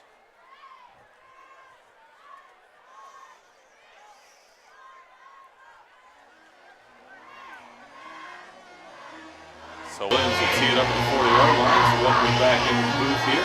This is Murrieta High School, Nighthawks. Everything's going here early in the second half. 91-yard kickoff return and Dillon with a 5-yard touchdown reception.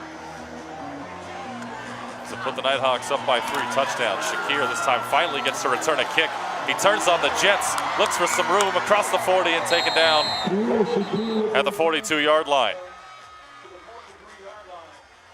A 40-yard return for Khalil Shakir. First time he's been able to return a kick tonight. Everything else has gone over his head and into the end zone.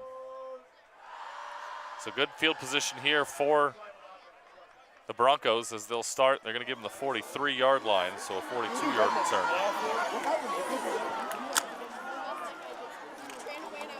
On the kick, and he tries to get to the outside, but good pursuit by Ryan Hudson, the junior defensive back. At 5'10", able to get out there and take down the 6'1" Shakir. It's a loss of 1. Shakir has had 3 carries tonight that have gone backwards, only for a yard, so he minimized the losses. This will be a short 2 on the loss. It'll be second and long 11, short 12. Coleman under center. He'll take the snap, fakes the handoff, looks to throw over to the left side, feels the heat, gets out of the pocket to the near side, beats a couple defenders, cuts back, gets away from Hudson, and is carried up toward the 50. That'll be an 8-yard gain for Coleman, even though it felt like he ran for 38 yards.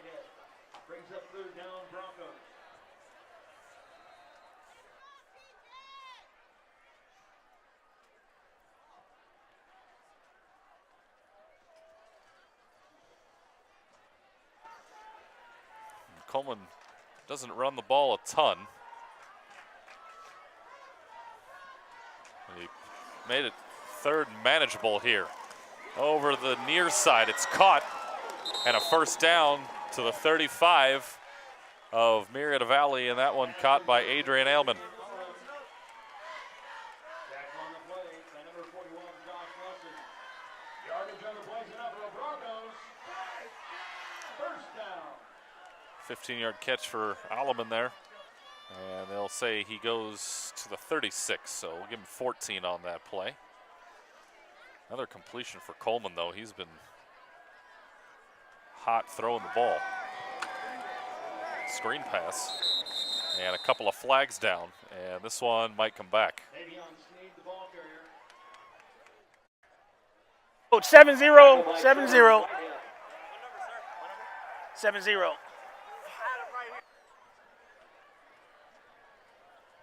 So the call is holding. They'll back it up 10 yards.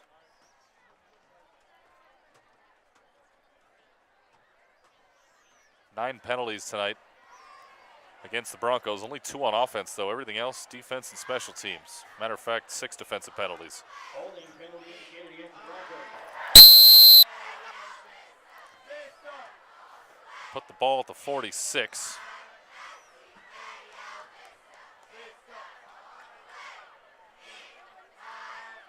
So we'll do first down all over again. It'll be 1st and 20. With Coleman in the shotgun. He's got Snead standing to his left. Fakes the handoff, looking to throw. Nobody's open downfield. He's got to get out of the pocket again. He'll throw near side. He's got a man open. It's caught, and slipping a tackle, at least for a moment, was Alleman, but he gets away and out of bounds. It looks like at the 32-yard line, it'll be a gain of 14. Make it the 32, a gain of, 14. It'll be 2nd down and 6.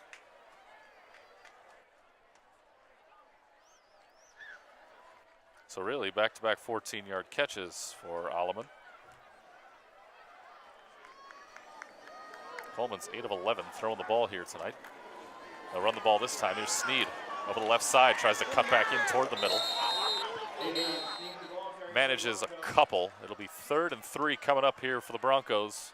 Under 5 minutes to go in this 3rd quarter, and they trail by 3 touchdowns.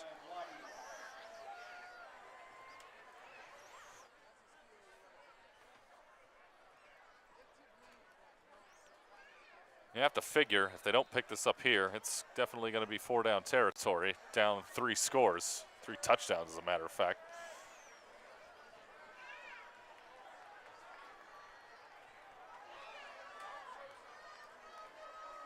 They'll line up in the pistol this time. Or excuse me, Coleman's under center rather. Those navy blue jerseys kind of blend in over there. Looks like this is going to go for no gain up the middle, and it's going to be 4th and 2.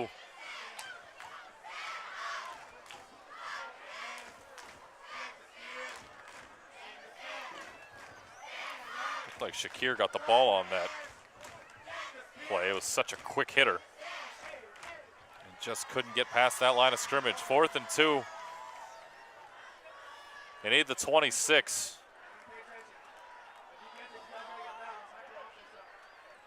Coleman under center again, Shakir right behind him. They'll go to their workhorse, and I don't think he got it. Gavin Kundari comes right up the middle, grabs him around the ankles, and stops the Broncos short on 4th down. And the Nighthawks will take over at their own 29-yard line.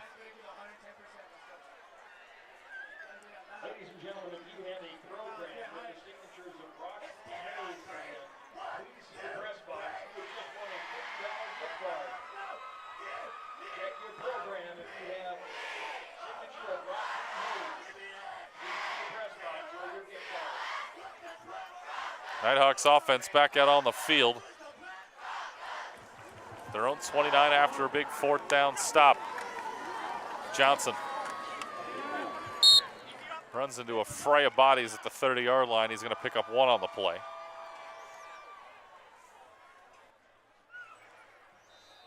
Julius Johnson, the ball carrier. Now Johnson came into the game as the second leading rusher on the team. Jordan Murray not playing tonight, leads the team in rushing yards with 407. Bachmeier wants to throw, doesn't see anything, takes off with it up the middle. And he might have been stopped at the line of scrimmage. He was, so no gain for Bachmeier on the run. And another Bronco down. Deep in the backfield, right around the 19-yard line. Can't quite tell who that is down on hands and knees.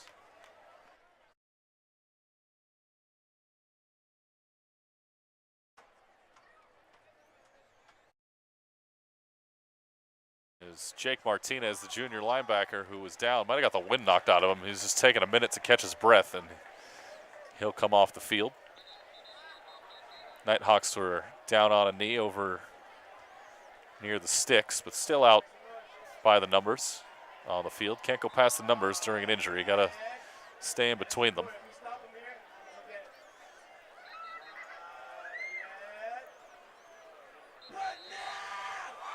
Referee winds the clock. With 2:45 and counting to go here in this third quarter, you see the Broncos student section getting loud.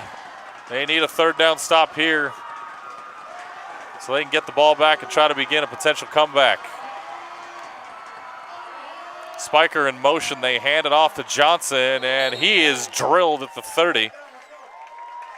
Looked like he took a big shoulder by Lei Mounga, who has had a couple big tackles in this one, and Johnson needs a minute after getting hit. Looked like he took a forearm to the head. He picks up one, and that's it.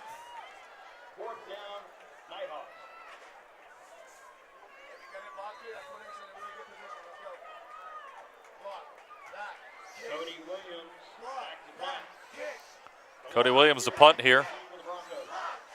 He's done it a few times here tonight.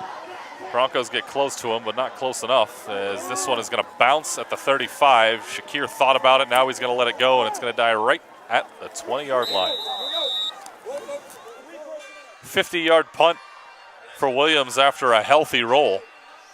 And with 1:42 to go in this third quarter, Broncos take over again down 21. They'll mark the ball down at the 21-yard line, so a 49-yard punt. Doesn't 50 sound so much better than 49?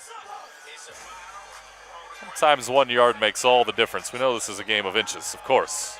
Back out onto the field come the Broncos. We're down to 21. Got to get something going here. Of course, Shakir going to be the featured player on the offense to see if he can get something going as they get ready to snap the ball here for This first down play.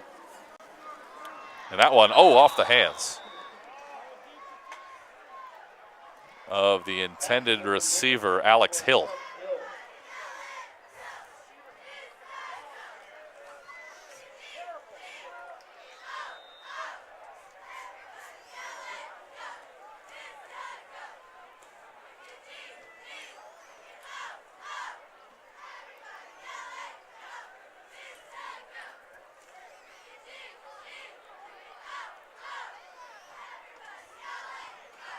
Second down, 10 at their own 20.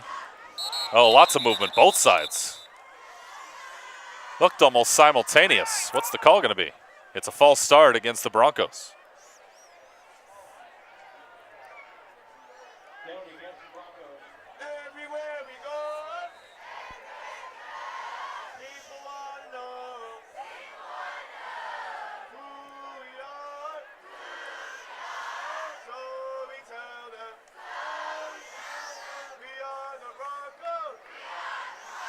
Second 15. Coleman in the gun, low snap. It's on the ground. He picks it back up. Gets a little help from his offensive line, throws it out in the flat, and he'll just ground it and cut his losses there. It'll be 3rd and long for Vista Murrieta. There's another flag down on the play. And we'll get the call from the referee here in a second.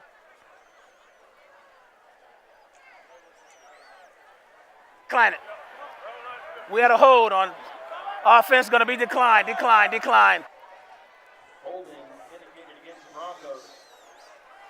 a hold against Vista Murrieta, but the Nighthawks decline it. They'll take the 3rd and 15 rather than a 2nd down and 22 or so.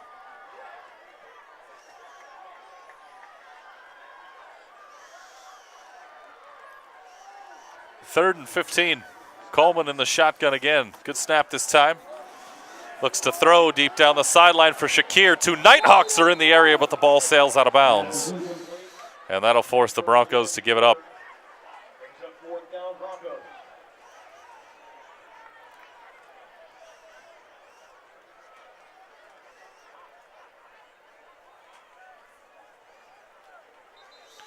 So that drive's going to net -5 after a couple of incompletions and the false start penalty.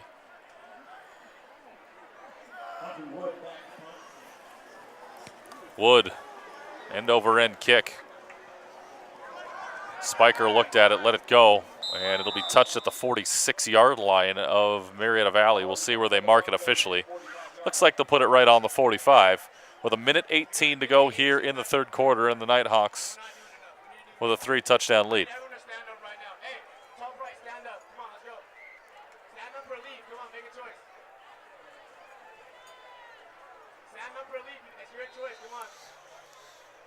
Now, last drive was only a 15-second drive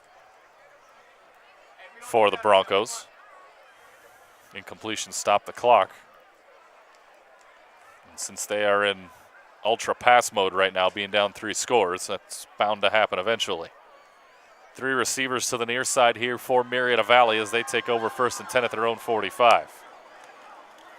Offense came alive late 2nd quarter, early 3rd quarter, and Bachmeyer just going to cut his losses, throw that one straight out of bounds. He's 6 of 12 throwing the ball tonight. He came in with a 65% completion percentage. Of course, he's only at 50 here tonight. But he's averaging 264 pass yards a game. Whereas tonight,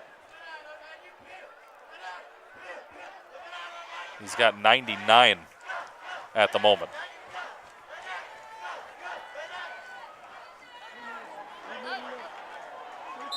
Student section trying to stay hyped here late in the 3rd, and a timeout is taken by Murrieta Valley.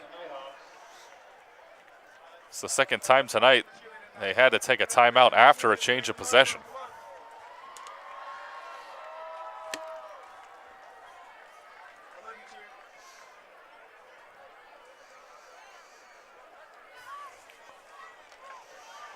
Take a look at the schedule the rest of the way for Murrieta Valley. We talked about the Broncos' remaining schedule. They'll get to go back home next week, see Chaparral. Then on the 20th of October, Temecula Valley will host the Nighthawks. Great Oak will head over to Murrieta Valley High on October the 27th. And then, just like the Broncos have to finish up on the road, so too will the Nighthawks. They'll go to Murrieta Mesa, take on the Rams on November the 3rd. And then just a few short days later, we'll see where everybody's headed when it comes to the CIF playoffs. Nighthawks made a run of their own, getting all the way to the title game last year, and I think we're going to have a false start here against the Nighthawks. We'll see. Dead ball. False start. 5-yard penalty. Still 2nd down. 5th penalty against the Murrieta Valley offense tonight, for a grand total of 35 yards.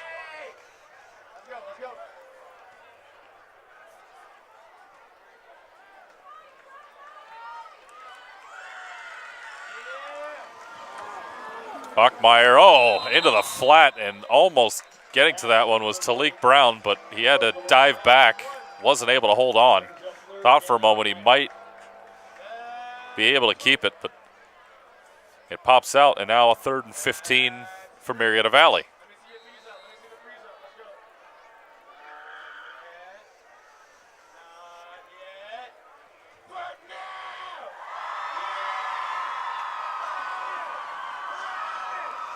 Third and 15, you can still hear the Bronco fans getting loud. Their team down almost 24. And they give it to Johnson here. He's tripped up in the backfield. Looked like he tripped over himself. That pesky 38-yard line came out of nowhere. They mark him down right there. It's a loss of 2, and the Nighthawks will give it back.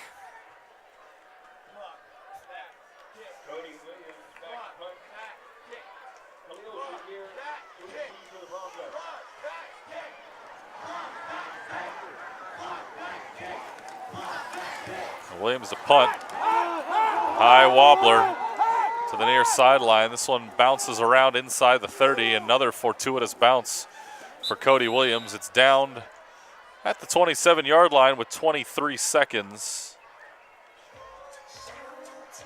to go in the third quarter.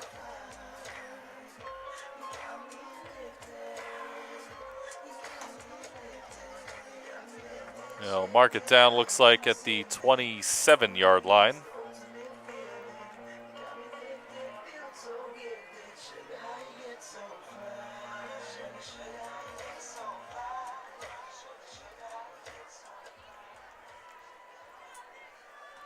And that's where Robert Coleman, the Broncos, will begin. They'll start with a play fake and throw it out on the flat here on the near side. A little bit of room and a stiff arm for Travis Plantier. And they'll mark him out of bounds at the 41-yard line. That'll be a pickup of 14.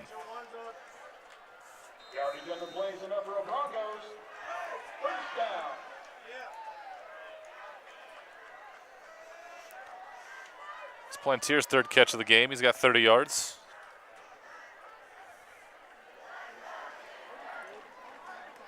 So it's the 9th pass completion for Coleman. He's looking to throw down the seam, and that one just a little bit over the top. Intended for Plantier again. The Broncos crowd wanted a unnecessary roughness flag, and I think they're going to get it. There's a flag laying at the 35.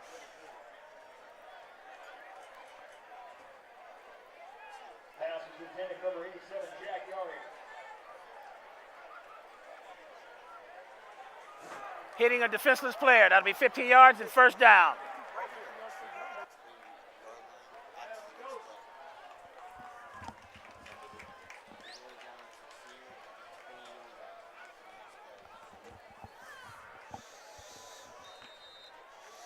So they do get the personal foul penalty. I think it was on a hit on a defenseless receiver down there as Plantier got drilled after the ball went over his head. First defensive penalty of the game against the Nighthawks. It's Coleman in the gun. He'll throw it out here well behind the line of scrimmage, and that left Shakir out to dry a little bit, and that will end this third quarter. Murrieta Valley leads at 31-10 after 3 here on Facebook Live and YouTube as you're watching Vista Murrieta High School football. And while we're in between quarters, let's head on down to the sideline at this time and take a look in on the cheer team. What's up, Broncos? I'm your host, Frida Aguayo, and I'm here with these lovely cheerleaders today, and I'm going to pass it to the other host, Kylie Anderson. Hi, guys. So my first question is, what are your guys' goals for the upcoming rest of the year? Learning our homecoming dance and getting the football players pumped for their next game. Thank you. And what do you guys, what about the cheer family makes it such a family? Definitely, we spend like every day with each other, so it gets us to become really close. So yeah. I think it's because we always try to keep each other really positive about everything. We always make sure we're like lifting each other up, never tearing each other down. Like we're always there for each other. Yeah. Thank you, guys. All right, thank you guys down on the sideline there as we get ready to start the fourth quarter. Or after that loss of 5 on the Shakir reception. It'll be second down and 15 as Coleman scrambles for his life back there, and it's caught by Plantier at the 45. And he'll get 4 of those yards back on the catch. Fourth catch for Plantier.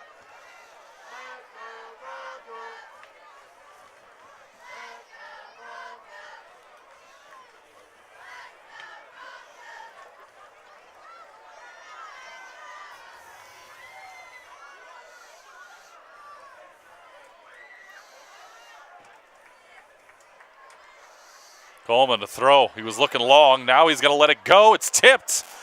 Deflected in between 4 Nighthawks by Malachi, who got his hand on it and nearly helped his team come away with another turnover, but the incompletion brings up another 4th down here for the Broncos.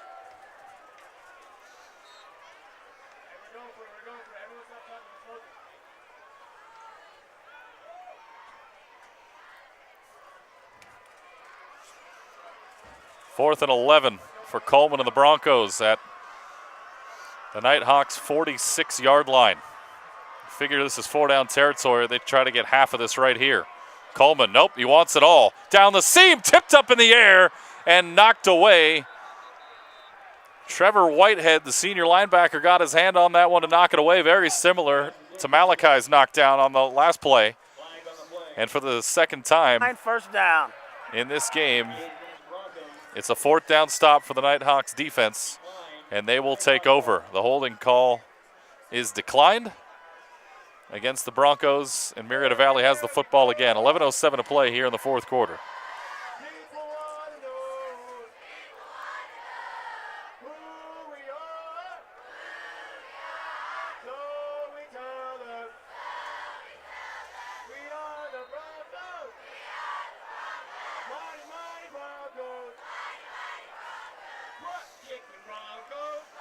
First and 10, 46. Oh, and getting hit immediately is Johnson. He's going to lose 3 on the play.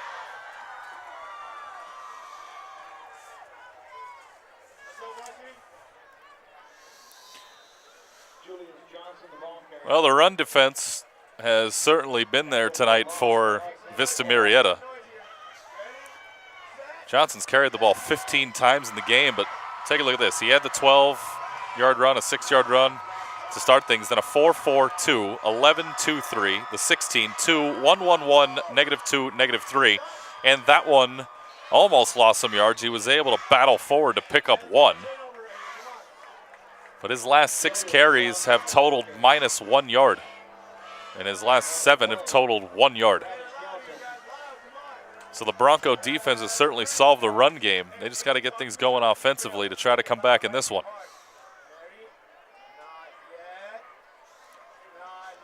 It's been a strange game for these two teams. Normally, the Nighthawks are pass heavy. They throw it more than they run it. The opposite is true for Vista Murrieta, generally speaking. And here tonight, it's been the exact opposite for both teams. Anything to get a win, I guess. Second timeout called here for Murrieta Valley on this 3rd down and 11.5 play coming up. So they only have 1 left. Though the 3-touchdown lead, don't think they're worried about those just yet.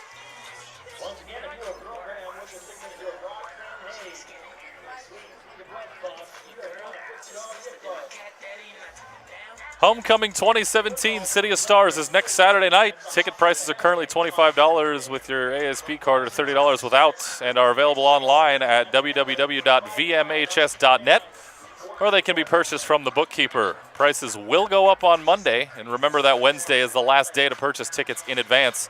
Otherwise, you'll pay even more at the door.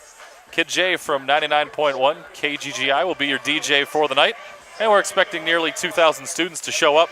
Guest passes are available at the Trading Post or from the bookkeeper and are due Wednesday before 3 p.m. Guest tickets are $35, and student ID cards are mandatory for entrance to the dance.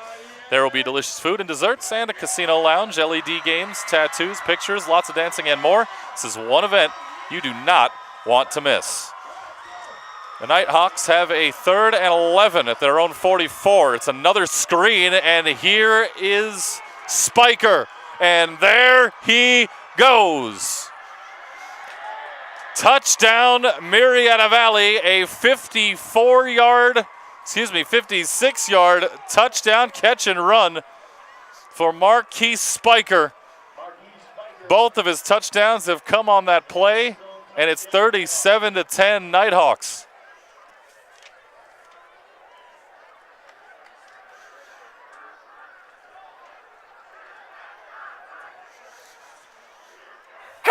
Coach!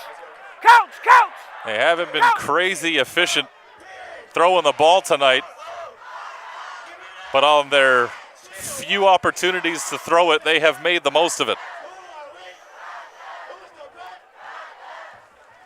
Hey guys, we're with our boys at the end. Come on. Let's show. We got it. 146 pass yards on 7 completions for Bachmeyer tonight. He's 7 of 14. On the kickoff. Cody Williams on for the extra point. He hasn't missed anything tonight.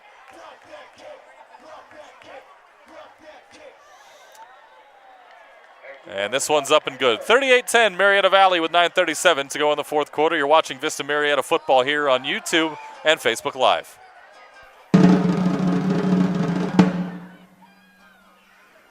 Well, literally, this show is about the Salem witch trials. You're pretty much engaged for the whole entire story. It's very exciting and it's also scary at the same time. And I really want to show the audience the truth behind Miller's words, really convey what he means. It feels great. It's, exciting. And a lot of good people are putting their best work into it. We have a small cast, but everyone in the cast is so talented and working so hard that seeing it come together is definitely what I'm most excited for. It's really about fear. Fear of others, fear of nature, fear of hell, fear of disappointment. That's what the Crucible is about.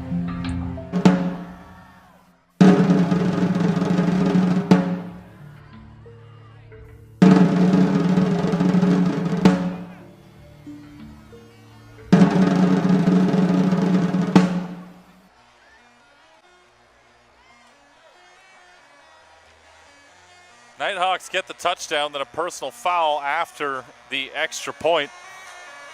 Put the ball all the way up at the 45-yard line of the Broncos. That's where they kicked it off.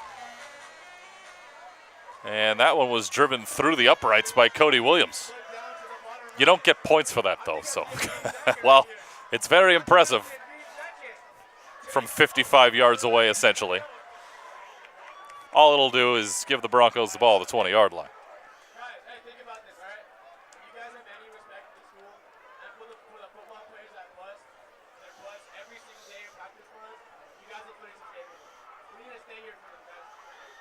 Coleman in the shotgun, this time 3 receivers to the near side. He'll send one in motion to the far side and then back to the near side again, trying to see if they're in man or in zone. They throw it out in the flat. It's caught by Shakir.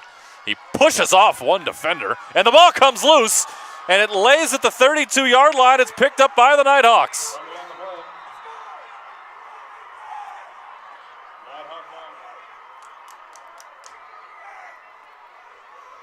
Boy, helmet on ball there for the Nighthawk defense. Shakir loses it about 8 or 9 yards behind himself, and Murrieta Valley comes away with another fumble recovery.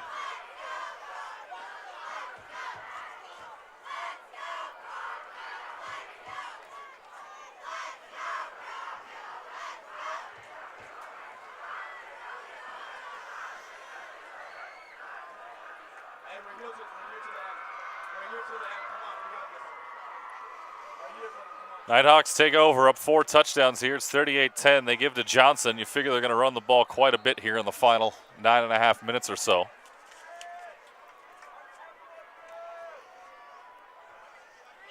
Johnson carries for 3 over, right up the middle, rather. 17 carries for Johnson in the game. And Murrieta Valley doing everything they can to just chew clock away here. Well, they have taken it to Vista Murrieta the last few quarters, the last 2.5 quarters, I'd say, but the ball comes out here. And maybe a break for the Broncos as Bachmeyer loses it. And they do rule it Vista Murrieta football. So a little spark of life here for the Broncos with 8:42 to go. They'll get the ball back inside their own 30-yard line, maybe right at the 30. And they'll get it back. They'll have it at their own 29. It's situations like this where I always bring up a story back in 1995. I'm guessing a lot of the people watching this may not have been around then. Maybe you were. The Atlanta Falcons and New York Jets played a game in which the Falcons scored 3 touchdowns in 45 seconds. This ball is dropped on the snap, though. Landing on top of it is Coleman, and it goes all the way back to the 21-yard line. So anytime there's more than 45 seconds left, say around a minute, it is possible to come back from 4 touchdowns down. There is an injured Bronco on the field.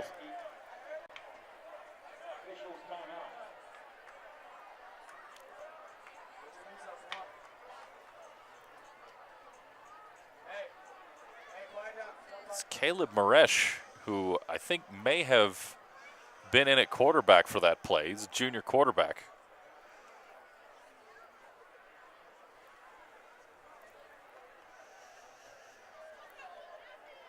Kind of got bent over jumping on that football, but was able to recover.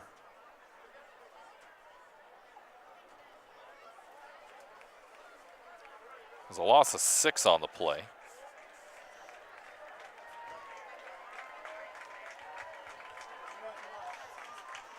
Now he's going to be helped off with what looks to be a right leg injury, not putting any pressure on that leg, so hopefully he'll be okay. That'll put Coleman back in.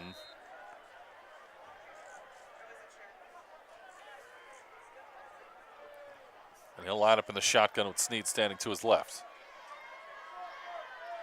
He'll throw it out in the flat. Murrieta Valley playing in a bit of a prevent defense, just doing their best to keep every play in bounds, though Plantier runs out of bounds there after a gain of 6.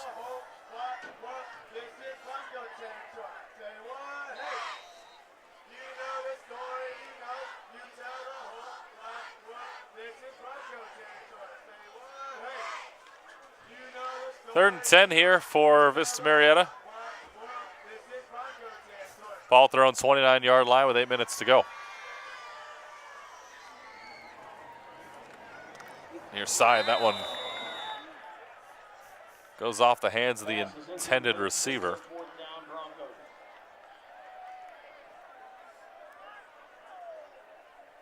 Couldn't quite see the numbers on that one, but a nice play defensively by the linebacker Whitehead, who came over and spun him down and got him to drop the ball. It was the 19th pass attempt of the night for Coleman. He's completed 12 of 19. Wood to punt it away. This is a good one. Bounces at the 32. Goes all the way inside the 20, out at the 18.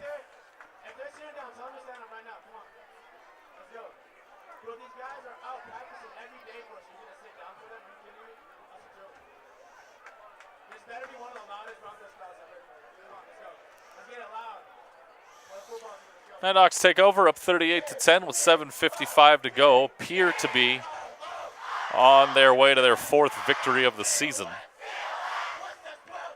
Lost that first one to Santiago, then won 3 of their last 4, with the only loss coming to San Clemente. Redlands, Cajon, and Oaks Christian were all victims of the Nighthawks. More importantly, looks like they'll get their first league win of the season. Johnson carries for no gain. Monster Fauliu on the stop.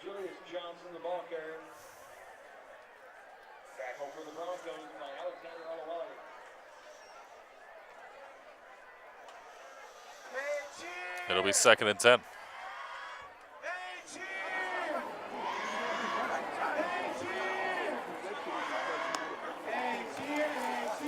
They throw it out to the near side to Spiker. They get it to him in the flat. And that'll go for 2 yards. Almost looked like for a minute they were going to try to throw it behind the line of scrimmage and have him throw downfield, the way he caught the ball. Instead, just a pickup of 2, and it'll be 3rd and 8.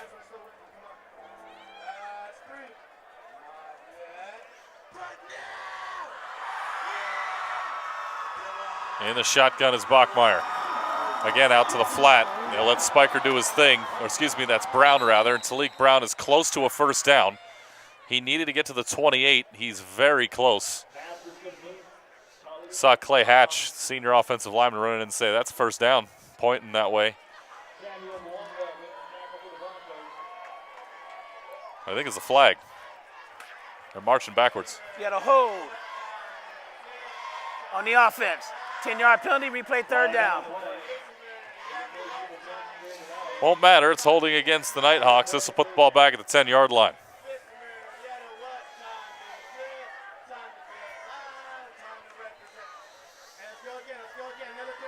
Oh, nope, they're going to put it back at the 13.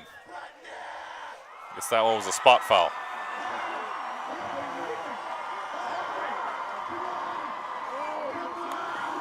Second down, 15. They throw an out ball here. It's caught on the near side. Ripped down is Emilio Valencia, who got behind Roman Rashada.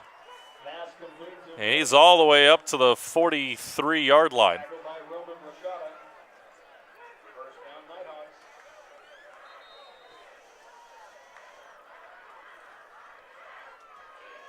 It's a gain of 30 to Valencia, who's got 2 catches in this game for 75 yards. Bachmeyer into a bit of a rhythm. He's completed his last 3 passes and 4 of his last 6 overall. They'll run it with Johnson here on first down. He'll be taken down for a loss of 1. Tackle made there by Jake Martinez, the junior.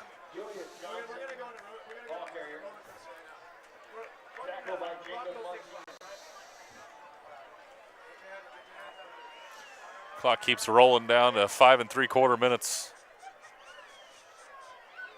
Nighthawks in no hurry to snap the ball.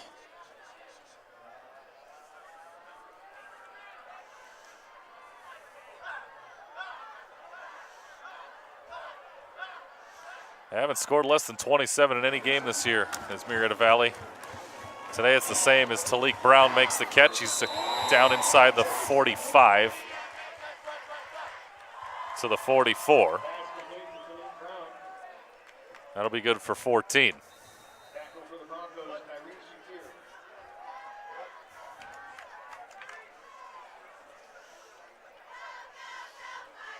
Bachmeyer now 10 of 17 throwing the football, has picked up that average.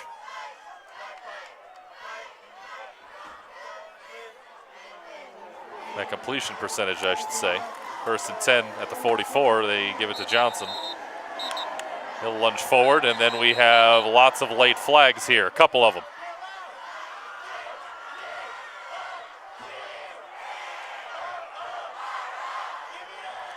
No gain on the play. Referee will sort this one out. We'll get his announcement here in a second.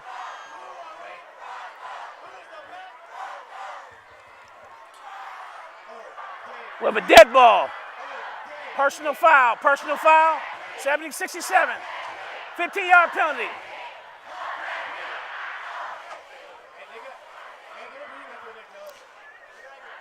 So a personal foul after the play on the Nighthawks. This one will put them all the way back at their own 41-yard line.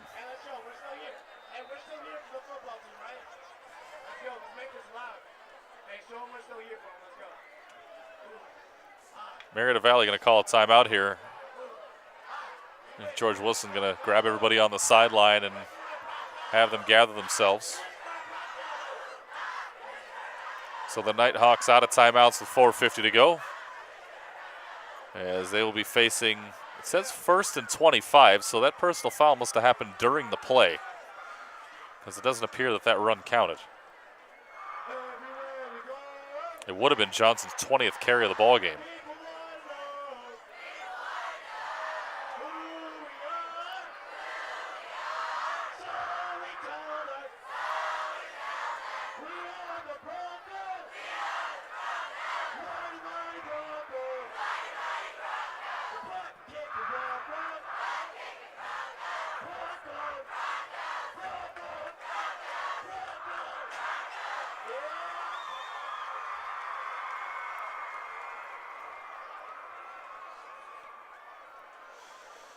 Johnson, 19 carries, 63 yards tonight. Bachmeyer carried 6 times himself for 55. Had a couple of big runs earlier in the game, including a touchdown run from 5 yards out. They'll run it to Johnson. He's got more room this time over the left side. He's across the 45, and they'll knock him down at the 47. It's a pickup of 7. That puts him at 70 yards on 20 carries tonight. Now he's averaging 3.5 yards per carry here tonight. You give it to him 3 times, he's going to get a first down every time with that average.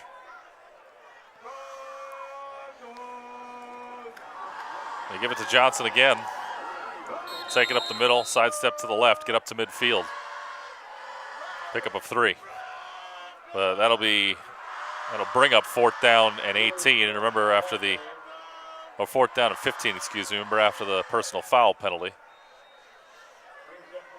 And put them all the way back down in their own territory, and they will punt it away.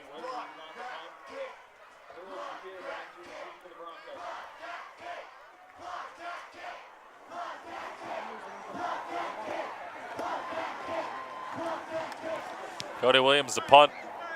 Another wobbly kick. Shakir handles this one at his own 11. Trying to jump around a little bit, looking for some help. Cuts back, breaks 1 or 2 tackles, gets up to the 18. It's a return of 7.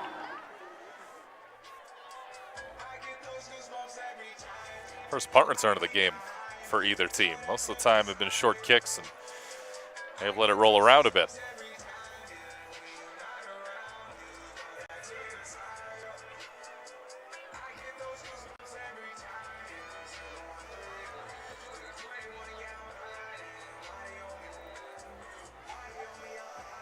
There's a Nighthawk down on the field at around the 23-yard line. Looks like that's Noah Baca, a senior linebacker, and he's going to need to be assisted off the field.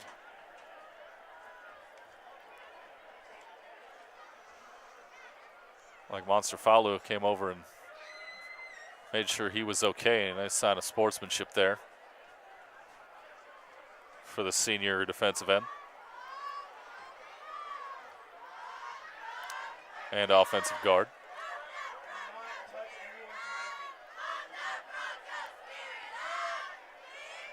Broncos ready to go here, 3:26 to go. They trail 38-10. That second and third quarter really did in the Broncos here tonight. A few turnovers, a few 4th down stops. That ball is loose, but picking it up and falling forward for a yard.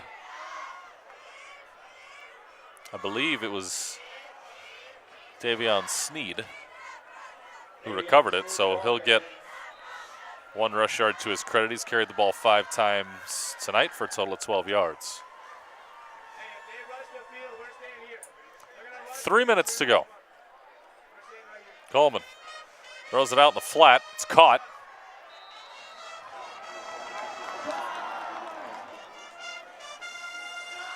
I think Noah Alex Hill out there was able to make the catch and get it up to the 28. It'll be 3rd and 1. So a gain of 7 for Hill. They go quick here and throw it out in the flat again, and it's Hill again. We have whistles and a penalty flag down.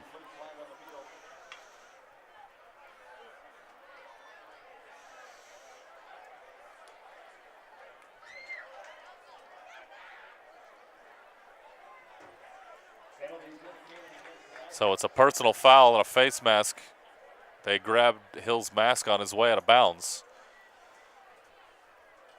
So give him credit for a 6-yard catch and then the personal foul.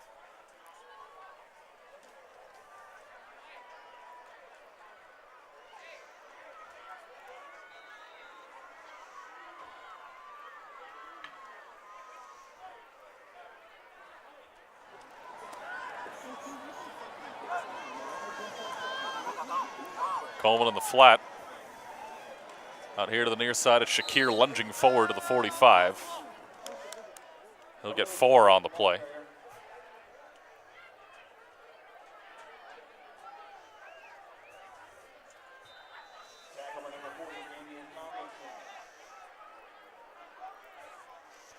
They hurry it up. Coleman again over to that right side. It's caught and breaking a couple tackles and taken off down the sideline and all the way in for a touchdown is Hunter Escortia. The sophomore wide receiver with a ton of room over on that right side, able to break a few and at least make the score look a little bit respectable at this point, but the sophomore gets in. And it's 38-16 now in favor of Murrieta Valley.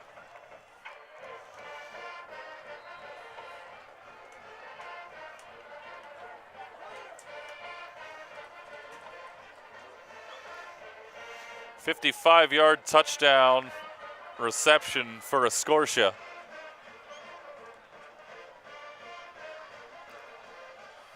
Broncos get out of that swinging gate formation. They'll line back up in a more traditional extra point setting. With exactly 2 minutes to go here in the fourth quarter as Castellanos puts this one up and through. 2 minutes left, fourth quarter here at Vista Murrieta High School. The Broncos get back on the board for the first time since the second quarter, and they trail 38-17 to Murrieta Valley. Here as you're watching Vista Murrieta High School football on Facebook Live and YouTube. Eric Pesolano along with you here tonight out in Murrieta, California. A nice drive there for the Broncos. They go to the hurry-up offense. It works well. They take the ball 82 yards in 1:26 seconds and cap it off with a 55-yard touchdown reception by Escortia, who broke a couple tackles and sprinted down the sideline.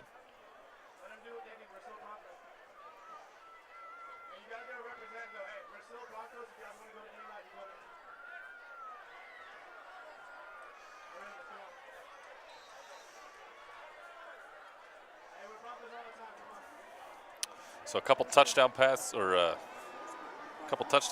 tonight for Coleman.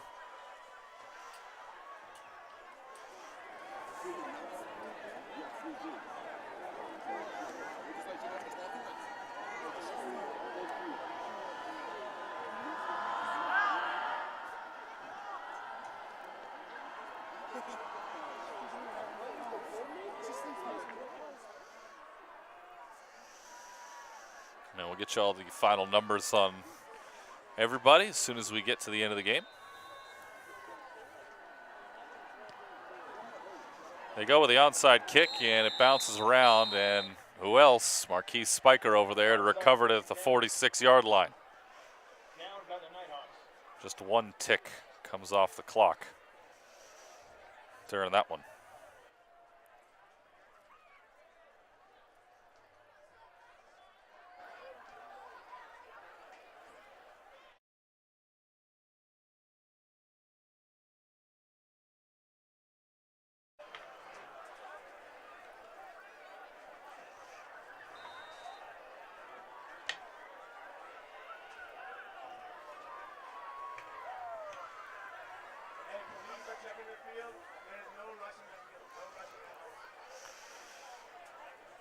So the Nighthawks in the shotgun formation with 1:59 to go. Broncos do have 3 timeouts, but Nighthawks will keep it on the ground here as Johnson busts through the middle.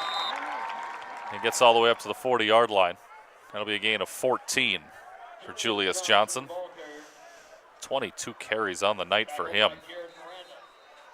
And there's an injured Bronco at the 40.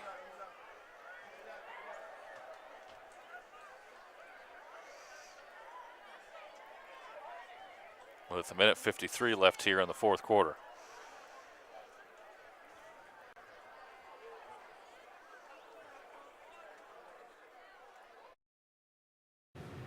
Hey Broncos, I'm Molly. And I'm Sierra. We're here from your VMHS yearbook to let you know about a few things. If you purchase your yearbook before October 27th and pay for the signature package upgrade, you can get free customization and up to 4 icons printed on your cover.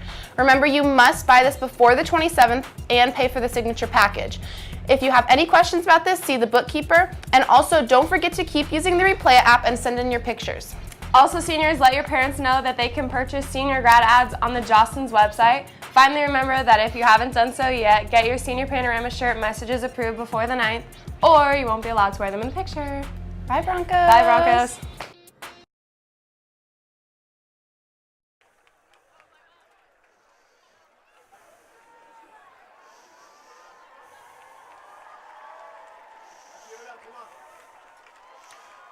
Jared Miranda was the injured Bronco, and he's being helped off the field. No pressure on that right leg for him. And in a game that's got a 21-point difference and only a minute 53 to go, you hate to see that. Want everybody to get out of here healthy. Actually going into next week and into practice this week. So hopefully he'll be okay and be able to take care of that injury before practice next week. Ball's the 41. They'll run the clock after the first down pickup by Johnson.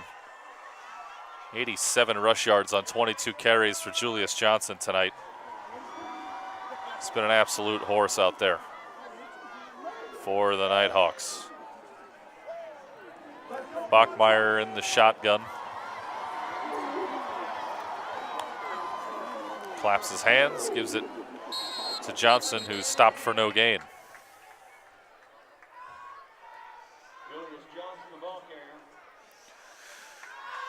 Well, under 2 minutes to go on that first down, Nighthawks, if they want, could start taking knees. Broncos do have 3 timeouts left, but not sure that they're going to take any of them. And now Bachmeier and the Nighthawks light up in the victory formation with 54 seconds and counting to go. I think they'll have to snap it maybe a couple more times. Maybe they just take the delay game penalty here. Take the knee. They snap it, take a knee. They'll have to snap it one more time, but then that'll be it.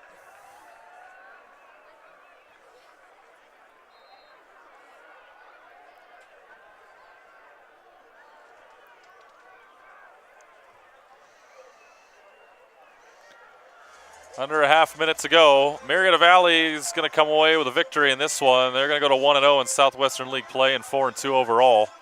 Broncos will drop to 1-4. Or excuse me, 1-5 and 0-1 overall in Southwestern League play as Bachmeier takes the snap. And that will do it. Watch the last few seconds tick away. And we're good, it's official. So Murrieta Valley wins it 38-17, the final score here tonight from Broncos Stadium. And again, the Nighthawks win their Southwestern League opener. Broncos going to have to regroup and bounce back from a league opening loss here this evening. Let's get you some final stats in this one. We will start with the Broncos. Robert Coleman tonight throwing the football. He attempted 22 passes. And he was able to complete 15 of them. So 15 of 22 for 202 yards and a couple of touchdowns. Khalil Shakir, of course, running the football, had 15 carries on the night. And, of course, all of these stats are unofficial, mostly because I kept them, and you can't ever trust me, that's for sure. So as I do some quick math in my head, it looks like he had 15 carries for 108 yards on the night, so another 100-yard rush game for him. So good numbers offensively for Vista Murrieta, but again, the turnovers and the fourth down failed conversions are basically what did in the Broncos here tonight. On the other side from Murrieta Valley, 23 carries, 87 yards on the ground for Julius Johnson, 7 carries, 55 yards for the quarterback, Hank Bachmeyer. But Bachmeyer throwing the ball tonight, 10 of 17 for 206 yards, a little low for him. He did have 2 touchdowns, 1 rushing as well. So he's got to be your player of the night here in this game with those numbers like that. I mean, 261 all-purpose yards total yards for Bachmeyer in the Murrieta Valley win. So that's going to do it here tonight from Broncos Stadium on the campus of Vista Murrieta High School. Next week, Broncos, they're going to head back here to take on Murrieta Mesa next Friday night. And for the Nighthawks, they'll head home, take on Chaparral next week. I want to thank everybody here associated with the broadcast on Facebook Live and YouTube. Of course, Jason Sipe, who is running all the video aspects and just about everything with this production, and Michael Ruiz on the audio side of things. I want to thank Jason Bowen again. He was the one taking the great drone shots you could see there during halftime and throughout the game as well. So big thank you to him and to everybody on the production crew here at Vista Murrieta High School. It's been fun. I want to thank you all for tuning in. And that's going to do it tonight from Vista Murrieta, where the Nighthawks beat the Broncos 38-17 in the Southwestern League opener. You've been watching Vista Murrieta High School football right here on Facebook Live and YouTube. I'm Eric Pesolano saying so long from Vista Murrieta High School. We'll see you all next time, everybody. Good night.